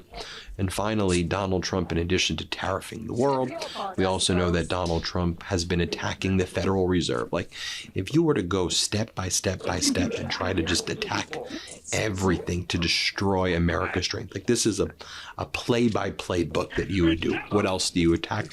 The independence of the Federal Reserve. So Donald Trump's been attacking Jerome Powell, saying lower the interest rates, lower the interest rates. And Donald Trump launched a criminal investigation into Jerome Powell. And then you probably know we reported on this on Friday. Federal Judge Boasberg in Washington, D.C. quashed the subpoena that the Trump regime's DOJ issued against Jerome Powell. And here's what was written in the order when the federal judge basically blocked the criminal investigation into the Federal Reserve. This is what the judge wrote. Federal judge, Jerome Too Late Powell has done it again. He's too late and actually too angry, too stupid, and too political to have the job of Fed chair. He is costing our country trillions of dollars. Put another way, Too Late is a total loser, and our country is paying the price. And that's a citation to a Donald J. Trump social media post. Then the judge says, this is one of at least 100 statements that the president or his deputies have made attacking the chair of the Federal Reserve and pressuring him to lower interest rates. Then he gives another one. So is this too late Jerome Powell costing our country hundreds of billions of dollars? He is truly one of the dumbest and most destructive people in government. Too late is an American disgrace. That's a quote. Donald J. Trump, President of the United States. Yet the president has been unable to push rates lower through social media posts. He has thus hinted at other options. I want to get him out, Donald Trump says. Several months ago, he mused that if the Fed does not cut rates, I may have to force something. And then the judge goes on to say, perhaps it comes as no surprise then that the D.C. U.S. Attorney's Office has recently opened a criminal investigation into Powell. It served 2 subpoenas on the Federal Reserve Board of Governors, seeking records about recent renovations to the board's buildings and testimony that Powell delivered to Congress that briefly discussed the renovations. The board has now responded with a motion to quash, contending the subpoenas are merely part of a game plan to pressure Powell to bend to the president's wishes or to get rid of him. The case thus asks, did prosecutors issue those subpoenas for a proper purpose? The court finds that they did not. There is abundant evidence that the subpoena's dominant, if not sole purpose, is to harass and pressure Powell either to yield to the president or to resign and make way for a Fed chair who will. On the other side of the scale, the government has offered no evidence whatsoever that Powell committed any crime other than displeasing the president. The court must thus conclude that the asserted justification for these subpoenas are mere pretext. It will therefore grant the board's motion to quash. It will also grant the board's motion to partially unseal the motion to quash relating briefing and this opinion. Now, Donald Trump could just basically walk away and say, you know what, this one's over. Let me appoint a new Fed chair in May, and then we'll just move on from all of this, because Senator Tillis of North Carolina has stated that he will not support Donald Trump's new Fed chair until this case goes away. So Donald Trump could just let this case go away, but that's not what he's going to do. Donald Trump and Jeanine Pirro, the former Fox host, who's now the main federal prosecutor in D.C., they're like, we're going to appeal this. We're taking this all the way. And all this is going to do, the same way after Donald Trump lost the tariff case, he did worse tariffs. Donald Trump did this. He engages in worse conduct. The way Donald Trump's handling the war just makes things worse. It's the exact same way he dealt with COVID, but rewind, it's the exact same way he's dealt with everything in his life, right? He creates these death traps, these death spirals for himself, and he makes a bad decision into a worse decision into a catastrophic decision into a bankruptcy. When you stand up to him after he huffs and he puffs and he bloviates and he's screaming, he's a loser. He is a weak, pathetic loser. That's who he is. You stand up to him, he will always lose. Okay? And when he loses, he's all over the place, but he leaves a trail of destruction.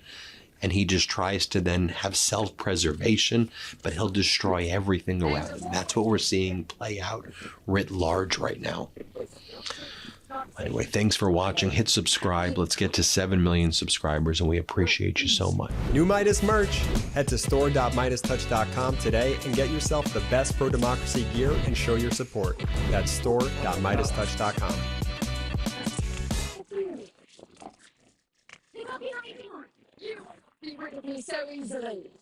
Hello, guys and gals, me Mutahar, and ladies and gentlemen, I think we've identified, quite honestly, the worst enemy imaginable in the world of online censorship, dead internet theory, yada yada yada. And ladies and gentlemen, that might actually be Facebook, in amongst most of the large big tech companies out there.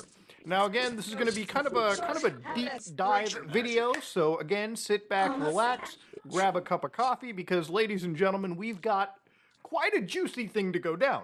So basically, a couple days ago, ladies and gentlemen, there was a post on r/Linux. 8 days ago, one individual by the name of Aaron SB decided to copy the actual text from the 5 age verification laws from the various states that we've looked at. And they basically found that apparently it seems Meta and basically a bunch of other companies are finding a way to bypass, data collection laws and basically screw over the system for us entirely. So there's actually a lot of stuff that's been researched here.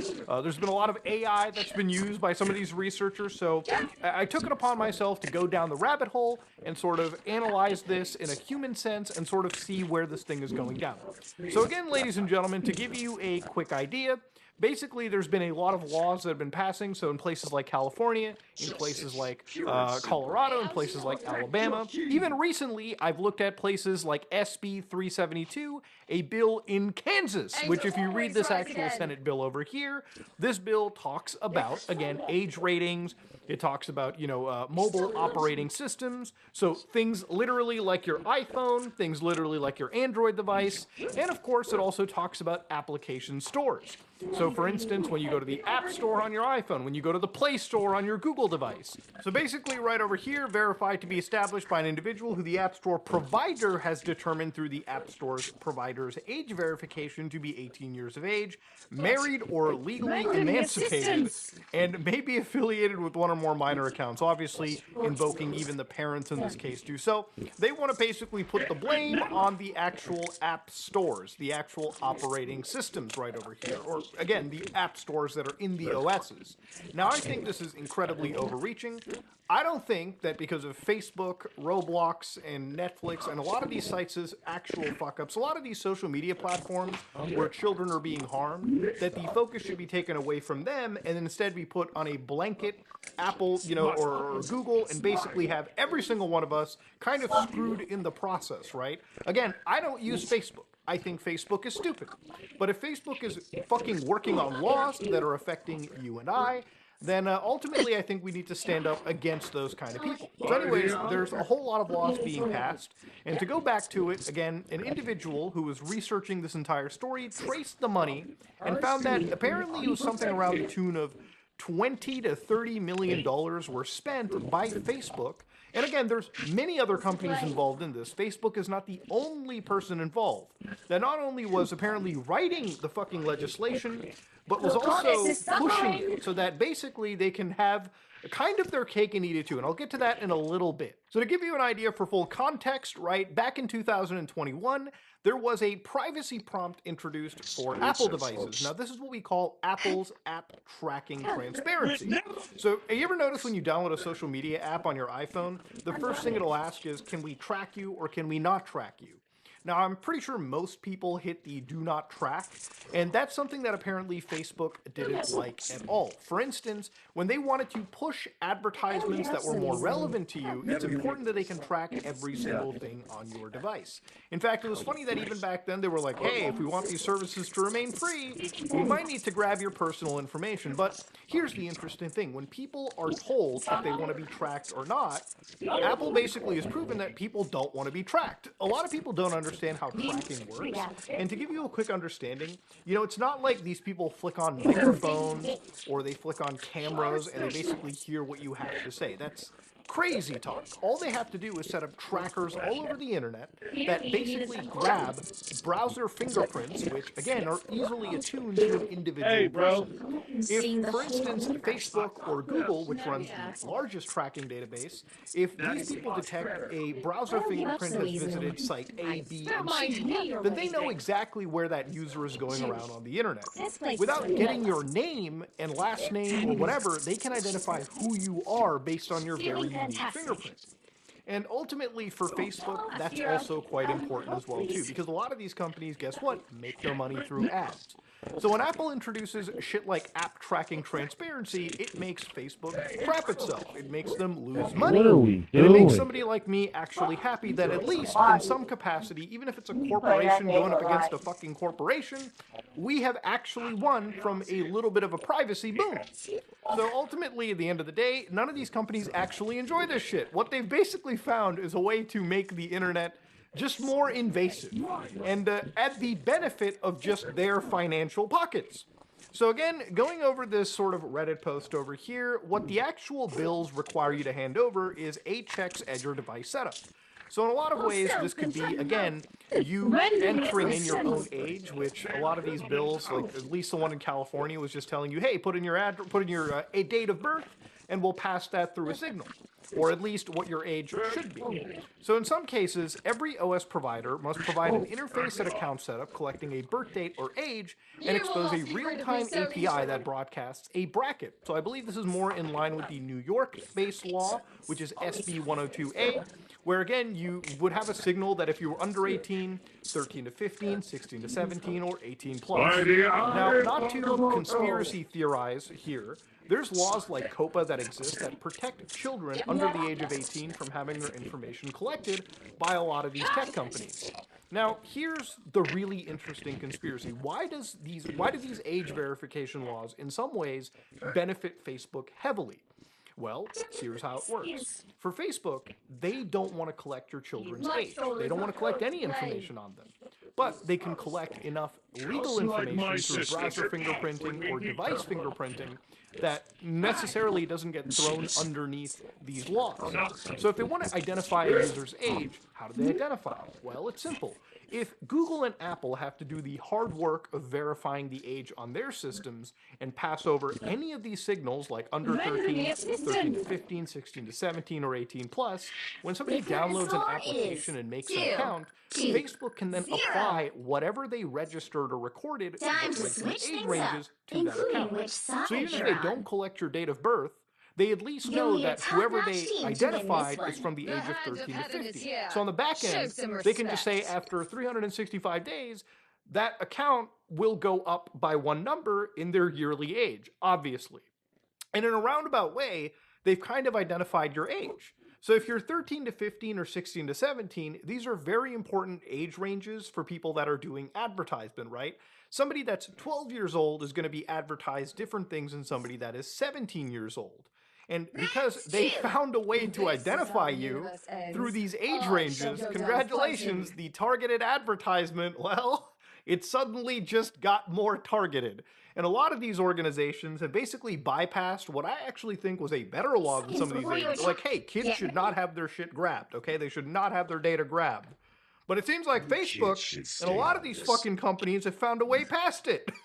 And in the process have made the internet more annoying and more restrictive and more surveilled for all of us. Fuck Mark Zuckerberg. You know what, man? In a normal fucking world, Mark Zuckerberg, Larry Ellison, fucking Alex Carr, Peter Thiel, Elon Musk, any of these big tech guys would commit fucking Japanese seppuku on international television for the shit that they are doing to our actual human rights and freedoms.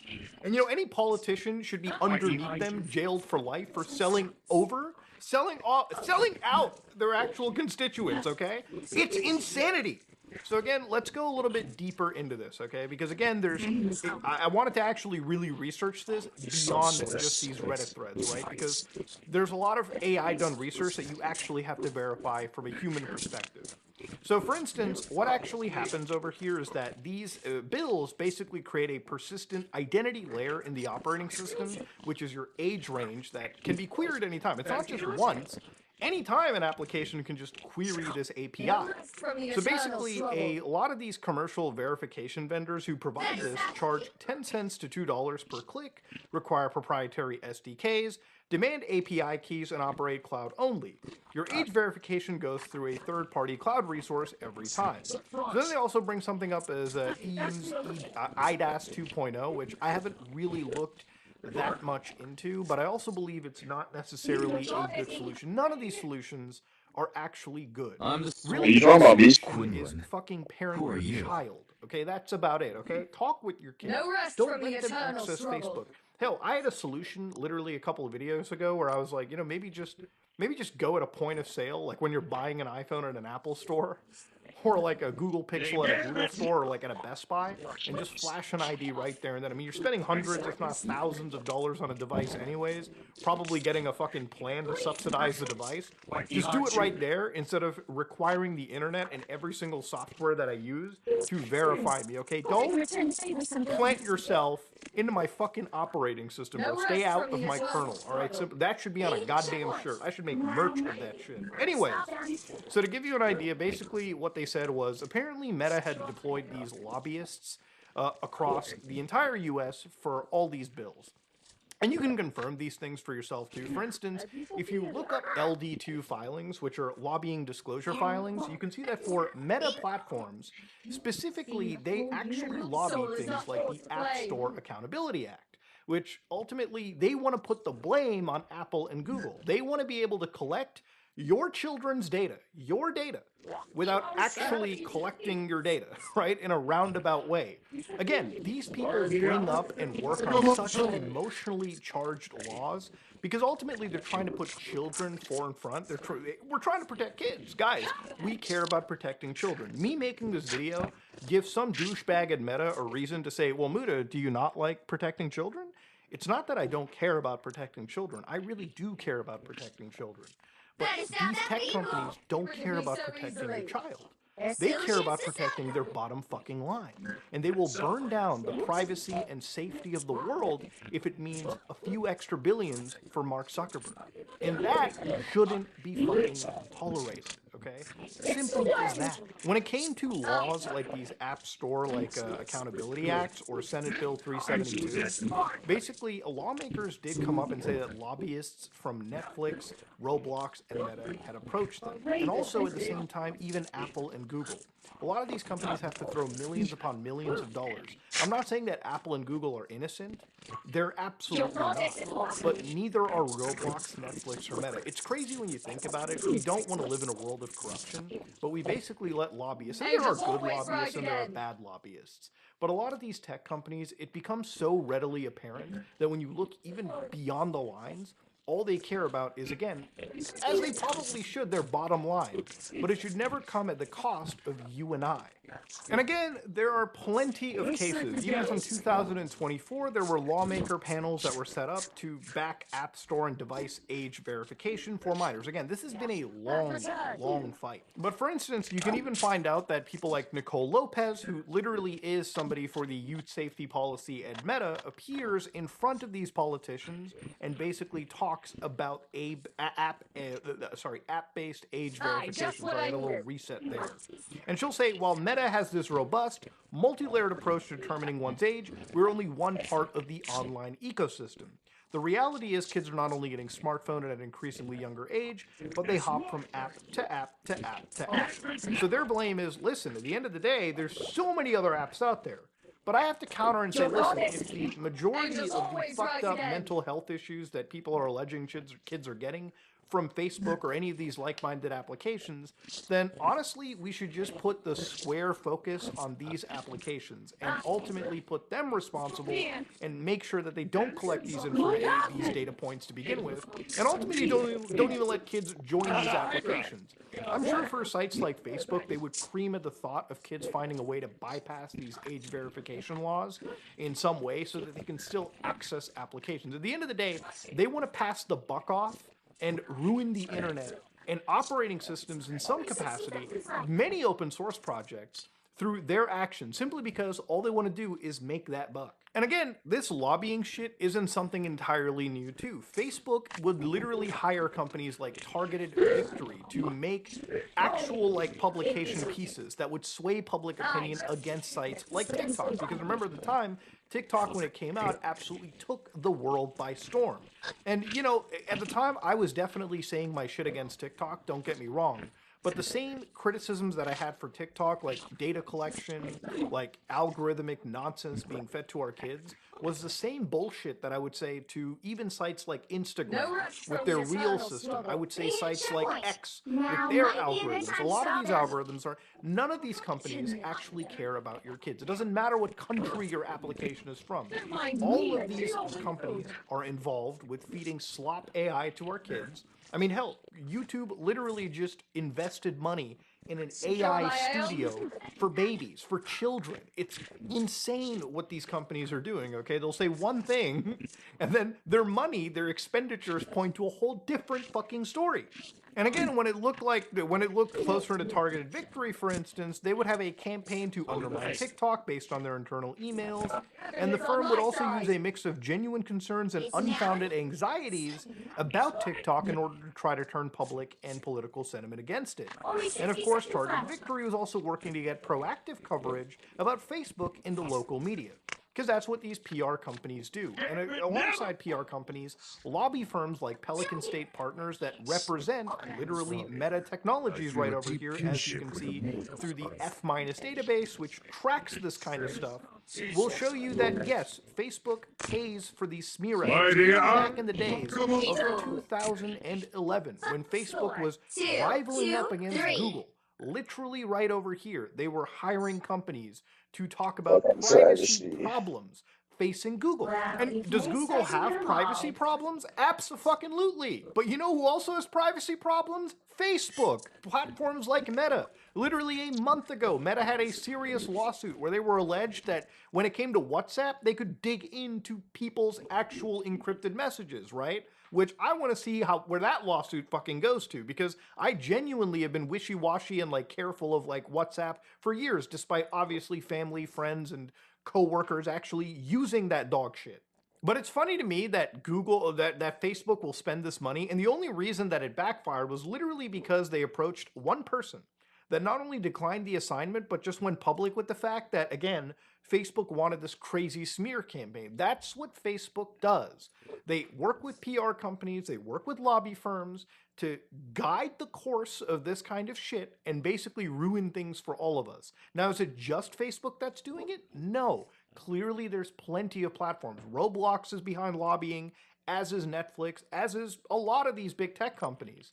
And ultimately, it's just a bad situation for all of us. There are companies like Anthropic, the guys that run Claude, giving $20 million to a group pushing for AI regulations, the Public First Action. And of course, when you look into what the Public First Action does, they talk about highlighting a lot of these bills that, again, ultimately support things like Kids Online Safety Act, where, again, the data collection and mass surveillance stuff is being pushed. But again, these tech companies don't care. They're only giving this person $20 million because ultimately they advocate for keeping AI chips out of the hands of adversaries, which is a business benefit for companies in the United States, AI companies in general.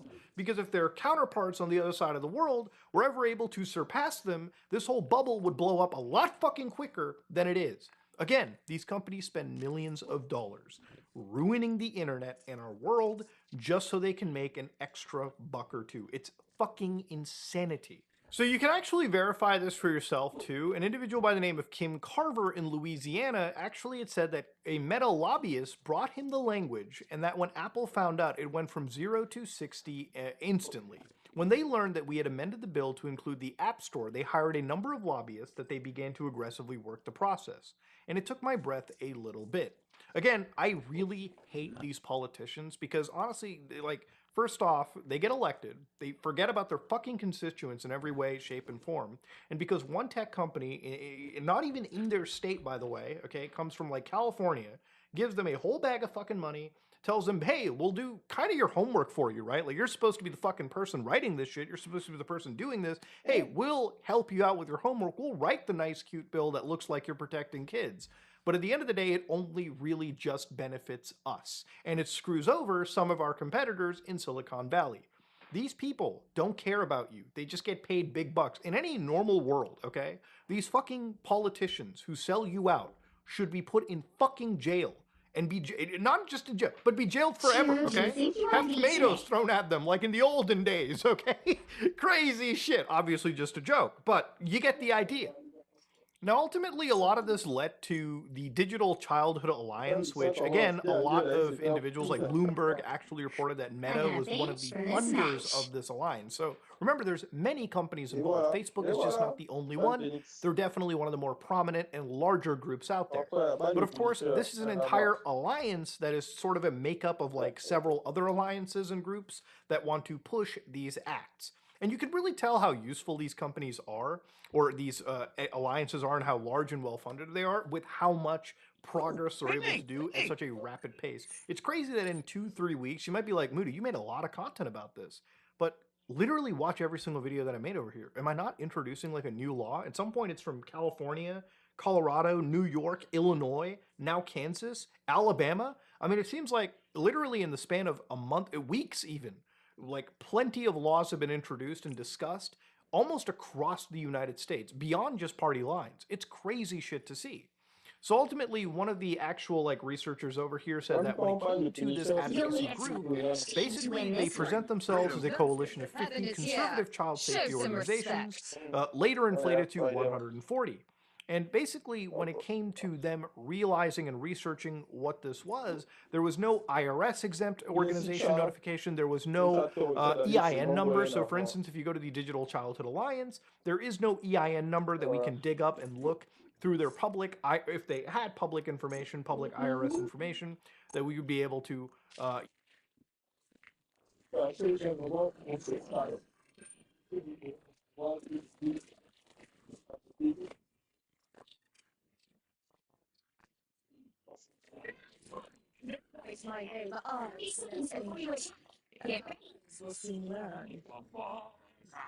Who's the man? It has been long since I have seen you, sister.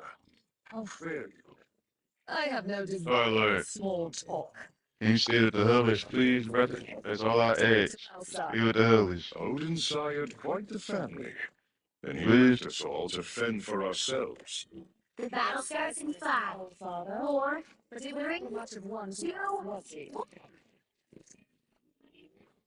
My you can't keep bottles like a fish. 6.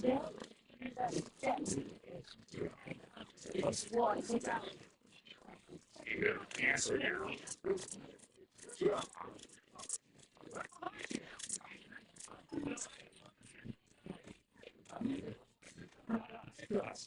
One head. These squids reek of desperation.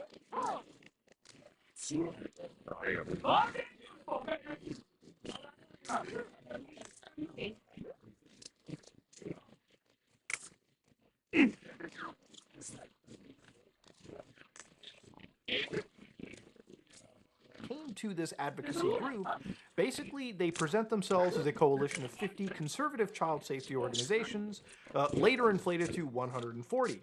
And basically, when it came to them realizing and researching what this was, there was no IRS-exempt organization notification. There was no EIN number. So, for instance, if you go to the Digital Childhood Alliance, there is no EIN number that we can dig up and look through their public, if they had public information, public IRS information, that we would be able to It's a living thing.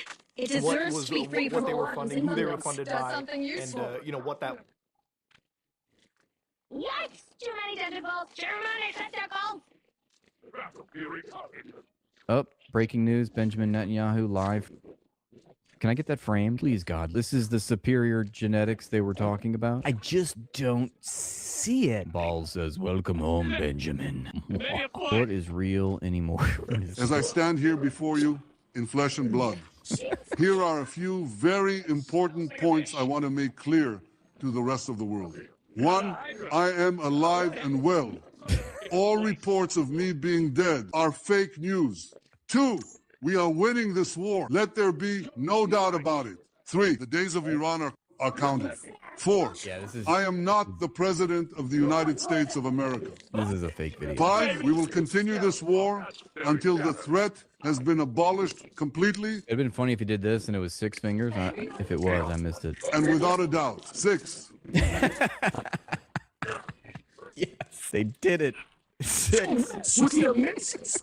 We must now stand united. 6 fingers, dead giveaway. And strong in this fight for peace and democracy. And 7, beware of false claims and fake news. They are everywhere.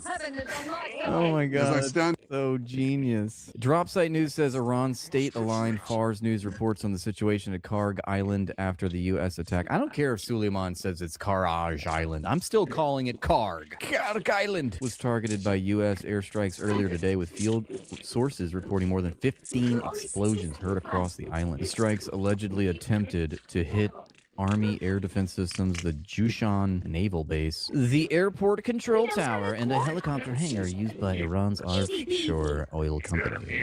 Thick smoke was seen rising from your mother's vagina. Wait, no, that was something that happened earlier. That's not. I had to knock that out, sorry. I wouldn't do it if you paid attention in class. It's really your fault. Where were we? Sources said none of the island's oil export infrastructure was damaged. Iran had previously warned that if its energy infrastructure were attacked, oil and gas facilities across the region linked to the U.S. and its allies could be targeted in retaliation. Trump claimed the U.S. obliterated, he loves that word, all military targets on Karg Island. Trump's comments claiming that the island's air defense systems were completely destroyed have been contradicted as air defenses resumed activity hours after the strike. Why aren't they getting the memo that their air defenses are down?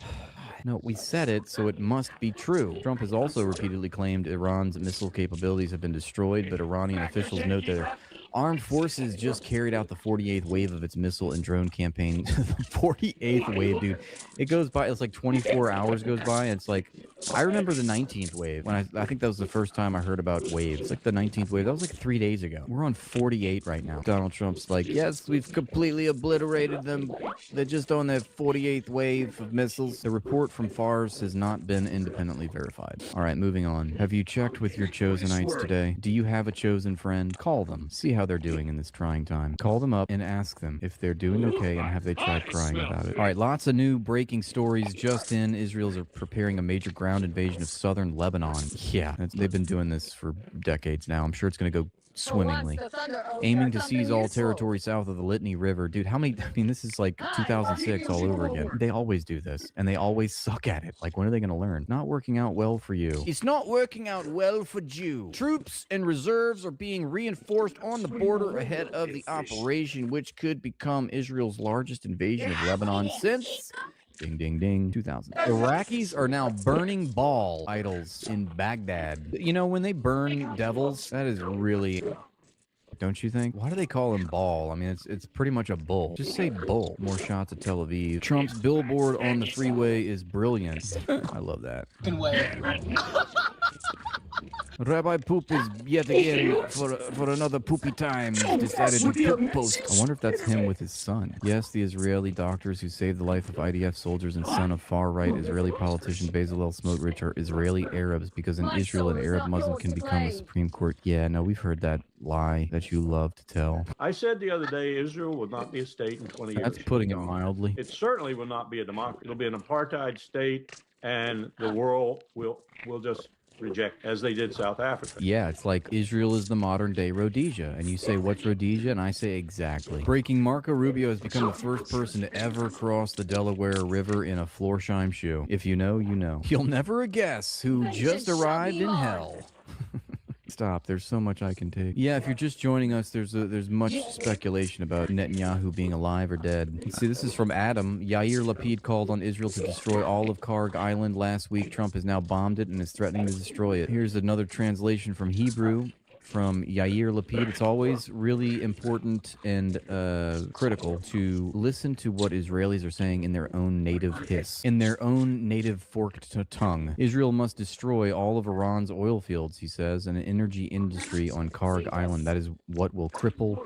They're just begging to be destroyed. Like, everything that they say is going to happen to them. How have they not caught on yet? He says that is what will cripple Iran's economy and topple the regime. I thought you said it was going to be to assassinate Ali Khamenei, and the people would, rise up. Now you're switching your story. You know, the only entity in this conflict that has not changed their story is Iran. Yair Lapid, who I'm not sure what his official cabinet position is in the Israeli government. We'll have to find that out. I should know, because I know that name. This war must end when the regime in Iran has fallen, the nuclear facilities have been destroyed, and all of the ballistic missile industry has been destroyed, and Hezbollah has been destroyed in Lebanon. Yeah, good luck. I think what's going to happen is if all those things happen, Israel will also be mutually assured destruction. Everybody's posting about Netanyahu. They all want to know, does the white smoke over Tel Aviv mean they've picked a new Epstein? Now, if you're just joining us, we do know that the Iranian government communicated to Tel Aviv a specific warning to a specific section of that city called Ramat Gan. And they said, if you live in Ramat Gan, the Tel Aviv neighborhood, you need to evacuate. And I wonder, what is the significance of Ramat Gan? The only thing I can sort of surmise here is that it must be a critical node in the Israeli intelligence and military apparatus. Trump was interviewed by Jake Paul. We are not a serious country. I was a bit shocked too. Like everyone else in the world was like, this is the greatest thing. And I think what you're doing is phenomenal. And I was shocked that so many activists like in America didn't like it. But meanwhile, they're like, oh, well, we support women. We want women to have all these rights. Meanwhile, you're liberating. Yeah. Meanwhile, you're liberating women from their bodies, literally. Yeah. I just don't understand. Like, people in America are like upset. You bombed elementary school full of schoolgirls and killed 170 of them.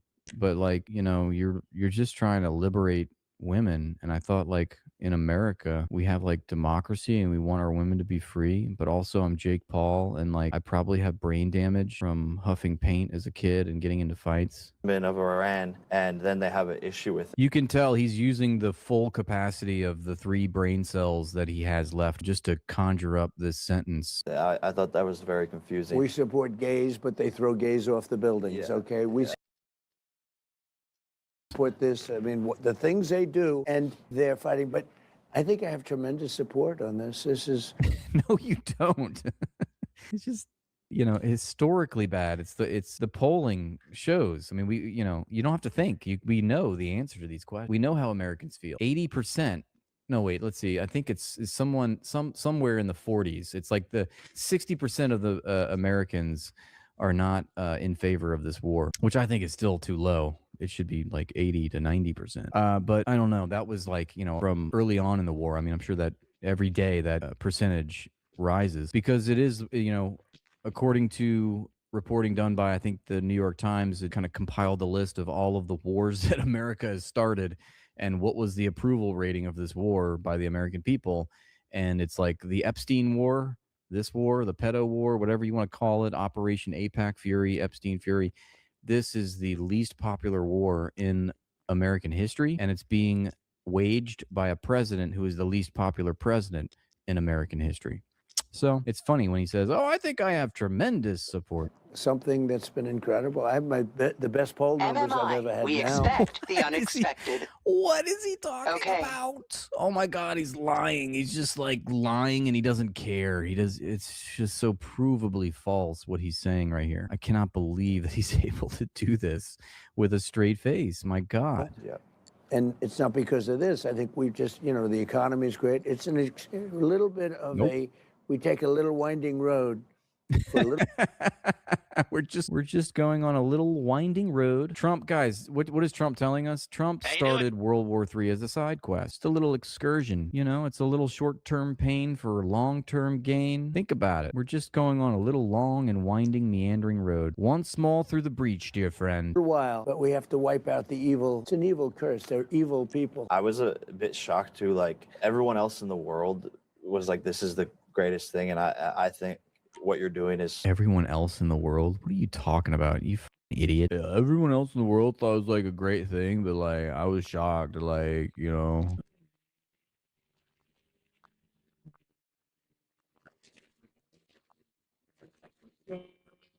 last week there was some concern that his aides were misleading him, that they weren't showing Trump the polling that indicated that he is actually losing whatever's left of his popularity as a result of getting dragged into these interventions.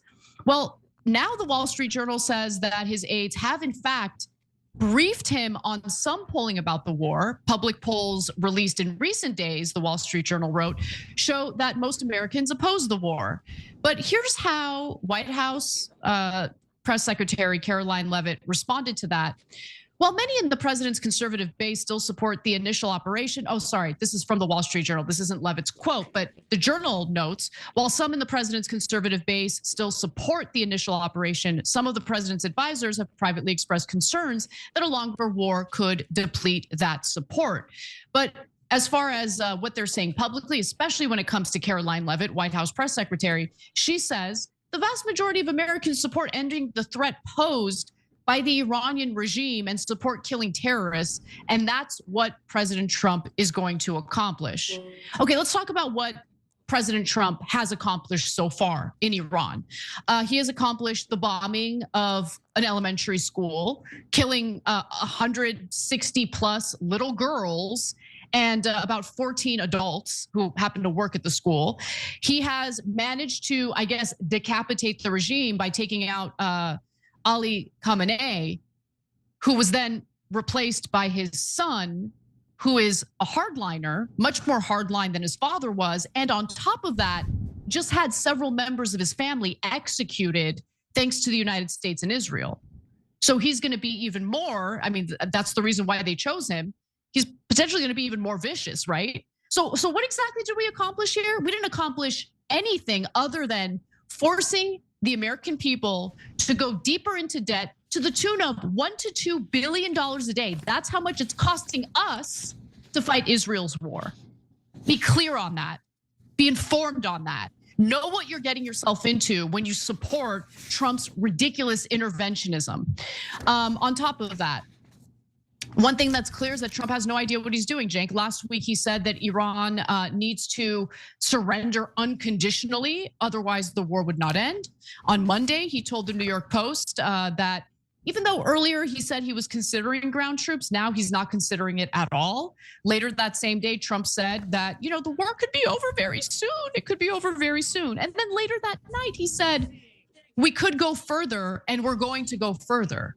So he is speaking for both sides of his mouth. He has no clear objective or goal here. And it seems that Trump is a better representative of the Israeli people as opposed to the American people, because take a look at this.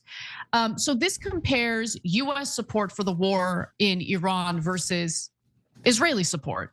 And as you can see, when it comes to Americans, 36% approve, 54% disapprove of military intervention in Iran. But the numbers are very different for the Israelis. 82% approve, 13% disapprove. And if you're wondering where these poll numbers come from, the top poll representing Americans was done by NPR PBS Marist from March 2nd through the 4th. And the Israeli polling was carried out by the Israel Democracy Institute from March 2nd through the 3rd. Cenk, back to you. Yeah, so some of those Israelis rethinking that now that they're hiding in their shelters and crying about bombs hitting Israel. We'll share that with you later in the show. Look, another reason.